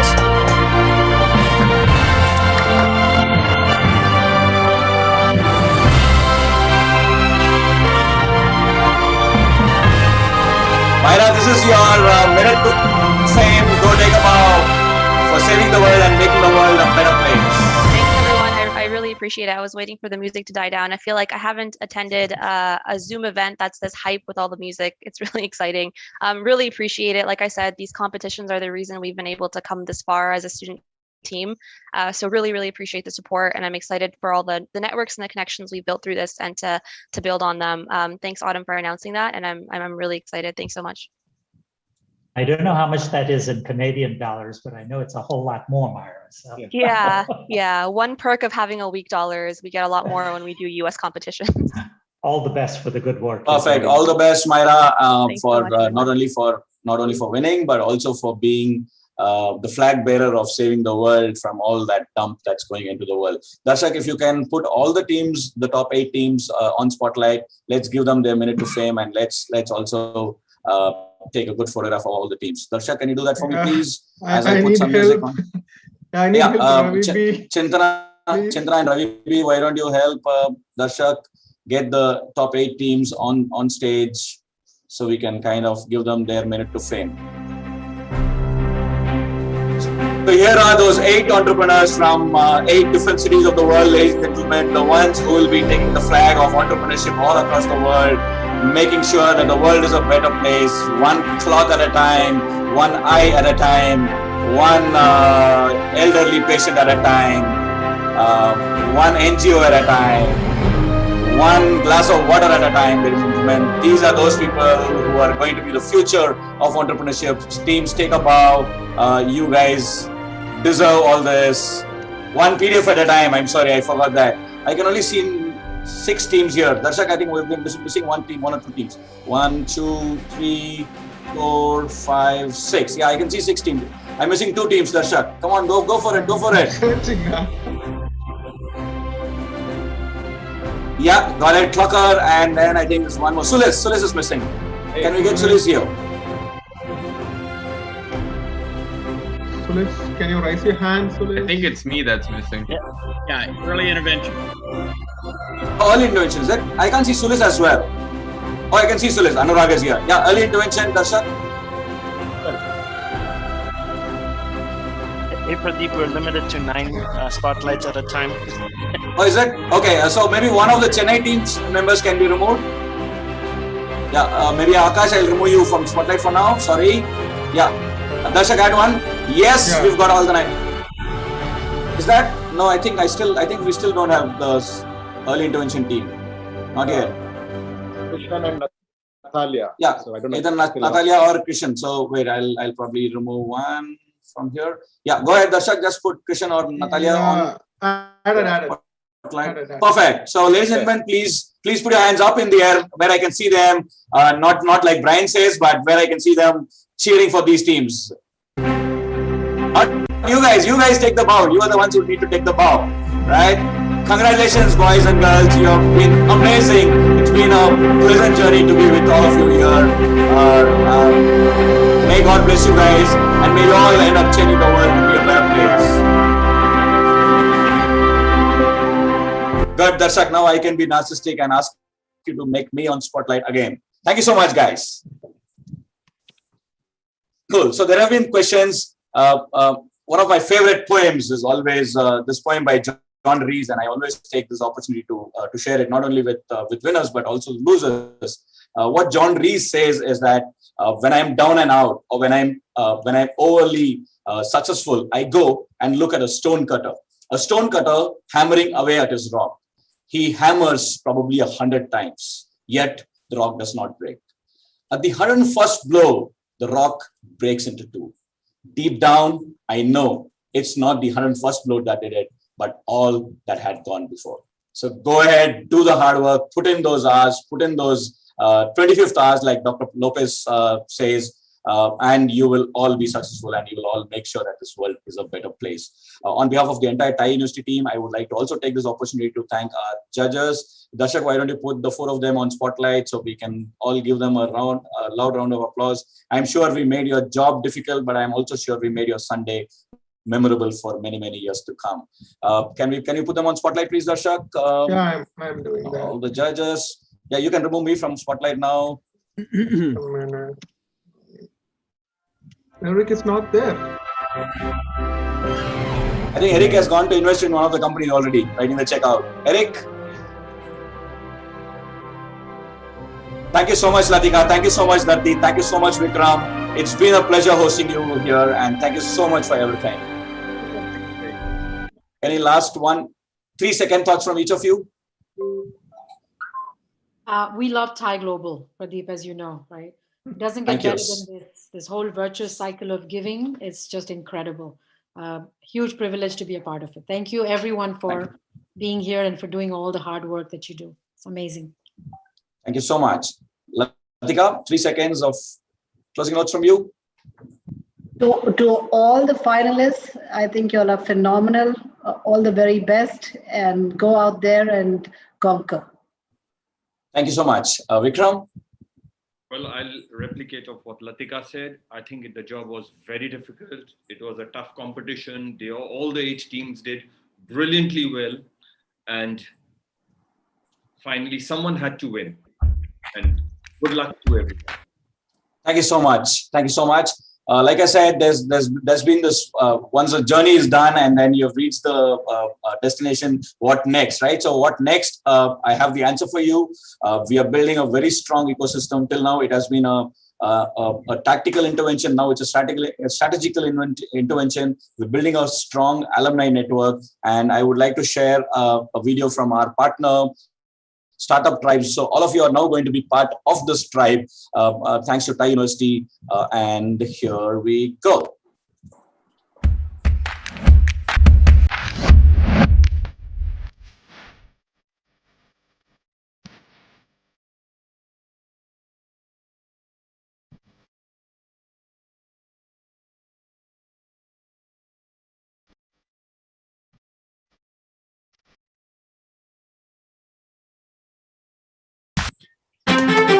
Oops.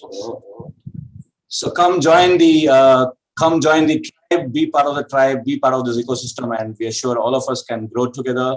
Dr. Lopez, just confirming with you if you could give the final thoughts, and because my short-term memory has been defeating me today, so did I miss anything? Did I miss talking about anyone? Pradeep, one quick thing, ask everybody yes, to like the page on LinkedIn, Facebook, Twitter, you know. Yes. All of you, please go and like my page on LinkedIn, Twitter, and Instagram. My page is pradeep.yuvraj. Oops, sorry. Yeah, TiE University page on LinkedIn, Instagram, and Facebook. Can I see all your smiling faces so we can do one final group photograph? Darshak, Ravi B, everyone, can you get ready? Sham, may I request everyone to put your cameras on so we can get that cheering, smiling face of the future of entrepreneurship.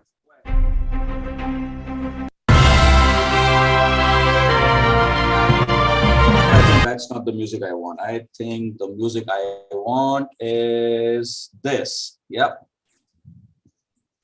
Go ahead, Darshak. Are you ready to take the photographs?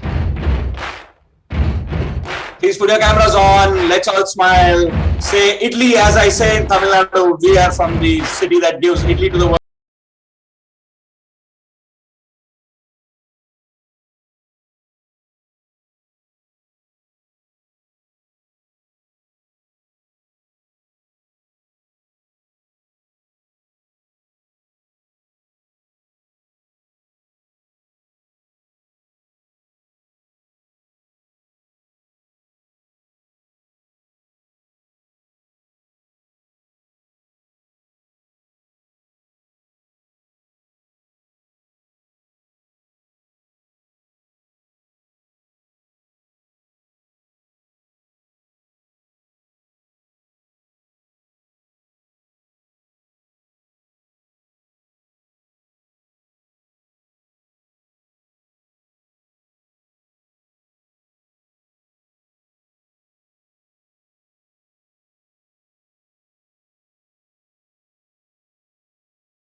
Thank you, everyone. Thank you. So a bit of music from the state that I belong to, from Tamil Nadu. Winners, yes, you can stay on if you have any question, or else go open that bottle of bubbly. Go ahead, enjoy. Send us a bit of the cakes and the desserts that you're going to have to savor this. We will savor this moment of having you on the journey, and we look forward to staying with you for a long time. Thank you so much, Aaron. Thank you so much, Team Kitab. Thank you so much, Small World. Thank you so much, Saloni from Mumbai, for all that you do for the ecosystem and for the teams from Mumbai as well. Thank you so much, Mr. Paglipati, for having been with us today. Thank you so much, Mr. Tariq Khan. Thank you so much, Gaurav, Sumit, Shivani, Ruben, Haribalan, Manjinder from Chandigarh, Swati Agarwal from Coimbatore, Bilal, I'm Bilal from Pakistan. Bilal, are you there? Bilal, are you still there? Yes, I'm here. I can hear you. Yeah. So Bilal, I couldn't resist asking you to do the Pakistani version of "Ye main hu, ye meri gaadi hai, aur yahan party ho rahi hai." I'm actually in my car. I'm driving back to my home. So it's said like "Ye hai meri car, aur ye hai mera phone, aur ye meri party ho rahi hai." Yeah. For those of you from the Western Hemisphere who don't know what that means, it's just a very random Instagram post that a girl from Pakistan said that this is me, this is my car, and we are all having a party, but she pronounced it saying Pori. And it kind of became the biggest trendsetter in India for almost 2 months, with almost 3.5 million views to that one single video. So you never know what a small thing can do, what a small PR thing can do. I'm now trying to get into my territory and trying to sell myself. Yes, Mr. Khan, you were saying something. I was just saying that, nobody wants to leave. Like, this is the kind of moment where if we were in the same room, I'm not saying we'd be hugging each other, but we'd be having a drink, we'd be chit-chatting, and why don't we do that? Give me my virtual hug. Why don't we do that? Give me my virtual hug. Yeah, thank you so much. And I hope that's what our nations do. Yes, Ram. Well said, Tariq. I just wanted to echo your thoughts. It's just an exhilarating feeling, just observing what's going on. I think this is a great institution in the making, if I may say so. I think it's going to be one of the greatest programs that TiE ever has come up with. It's so exciting, and kudos to the entire team, Pradeep, Paul, and everybody else that's been involved. It was a pleasure to have been part of this from the beginning, and then seeing this, and we can only go to much greater heights from here. Let's see what next year brings. Well, thank you so much. Next year we'll be in Silicon Valley, and who knows, we may invite some of our teams from here today. So. And we are obviously especially proud that Dallas came in with the second prize. So we are really pumped up here. So we're going to have a big celebration here. Awesome. Everything. That's why you call it the Big D in Dallas. That's right. That's right. Brian, where are you? I don't know if he's still around, but congratulations. We're waiting for our virtual barbecue as well. So. Hey, I had a question. I don't know, to Paul or Vivek or who. This startup tribes thing, the platform, is it only for the students, or can mentors and CMs also kind of join that thing and connect up? Like, it's an ecosystem, and it's already underway. We're going to launch it second Saturday of July for all the students. We're going to offer student leadership, but it's for mentors, events at the chapters, but it's all to drive the ecosystem of TiE University. So the students are the middle, but it's all the other planets that surround them. Oh, great. Does that make sense? It does, sure. Yeah, I mean, in fact, and you can mentor people. You can mentor a student in Germany or in Israel or in Mumbai, right? Excellent. Yeah, work in progress. It's starting to roll out. We'll actually show a demo of it in a couple of Tuesdays to the students when we hope a couple of weeks from now when we announce those final prizes that we said are work in progress. So, yep, TiE University ecosystem. Because as you know, Tariq, you have an event and then suddenly there's a departure. We want to at least have a way. By the way, I hope you'll help us with some other chapters that aren't on board today. They don't have to wait till next year. They can come on board this summer. Yep. I don't know how many from the TiE Global Board attended. I didn't see too many names, but I'm just going to send them a quick email, maybe one of these screenshots or something. I mean, they need to know like how powerful this thing is. I know we had the hackathon before, and that was the first time, and there's a lot of learning there. But this thing is running like a well-oiled machine. It's just incredible. Not to say it cannot be, fine-tuned further, but, it's just amazing. I cannot fail to express that. And Tariq, we have been saying we have to engage the youth, and this is real evidence. We've actually made it happen. Well, Ram, you told me 2 months ago that in Dallas you have some kind of youth engagement, youth conversation or something. You should share that info. Like, how do you keep these youth, just to even come to the party and then share their views? Because, they grew up on Nintendo, and unless in 15 seconds they're engaged, they walk away. That's right. That's right. So, yeah, we have all these conversations with them, right? They have all these ideas, and they think and sometimes rightfully so, that they can run businesses better, they can run the government better, they can run things better. So we want to engage them in this conversation, listen to them, and then it's a very constructive dialogue between the generations, and getting their input, incorporated, and engage in an ongoing dialogue. So I think we can just take a look at that and formalize it some more. and not just these competitions and startups related, but just in general, having them engage in defining, formulating, and running our initiatives. It will be so much more powerful for us as an organization. Yep. Hey, Pradeep, this one for you. Yes, Ravi, thank you so much. Deep in the heart of Texas, Thank you. and high. Deep in the heart looks like everyone is trying to sell their town and cities now, right? Yeah. Cool. So Ram, when do we get the virtual drinks and the virtual snacks from Dallas and your party? Working on it. We'll start a company for that, creating virtual drinks and sending it over. Cool. Perfect. We don't mind some virtual guns as well. Cool. Thank you so much. Thank you, Manjinder. You guys can log off if you want to. Dr. Lopez, do we want the organizing team to stay on, or shall we close the meeting and say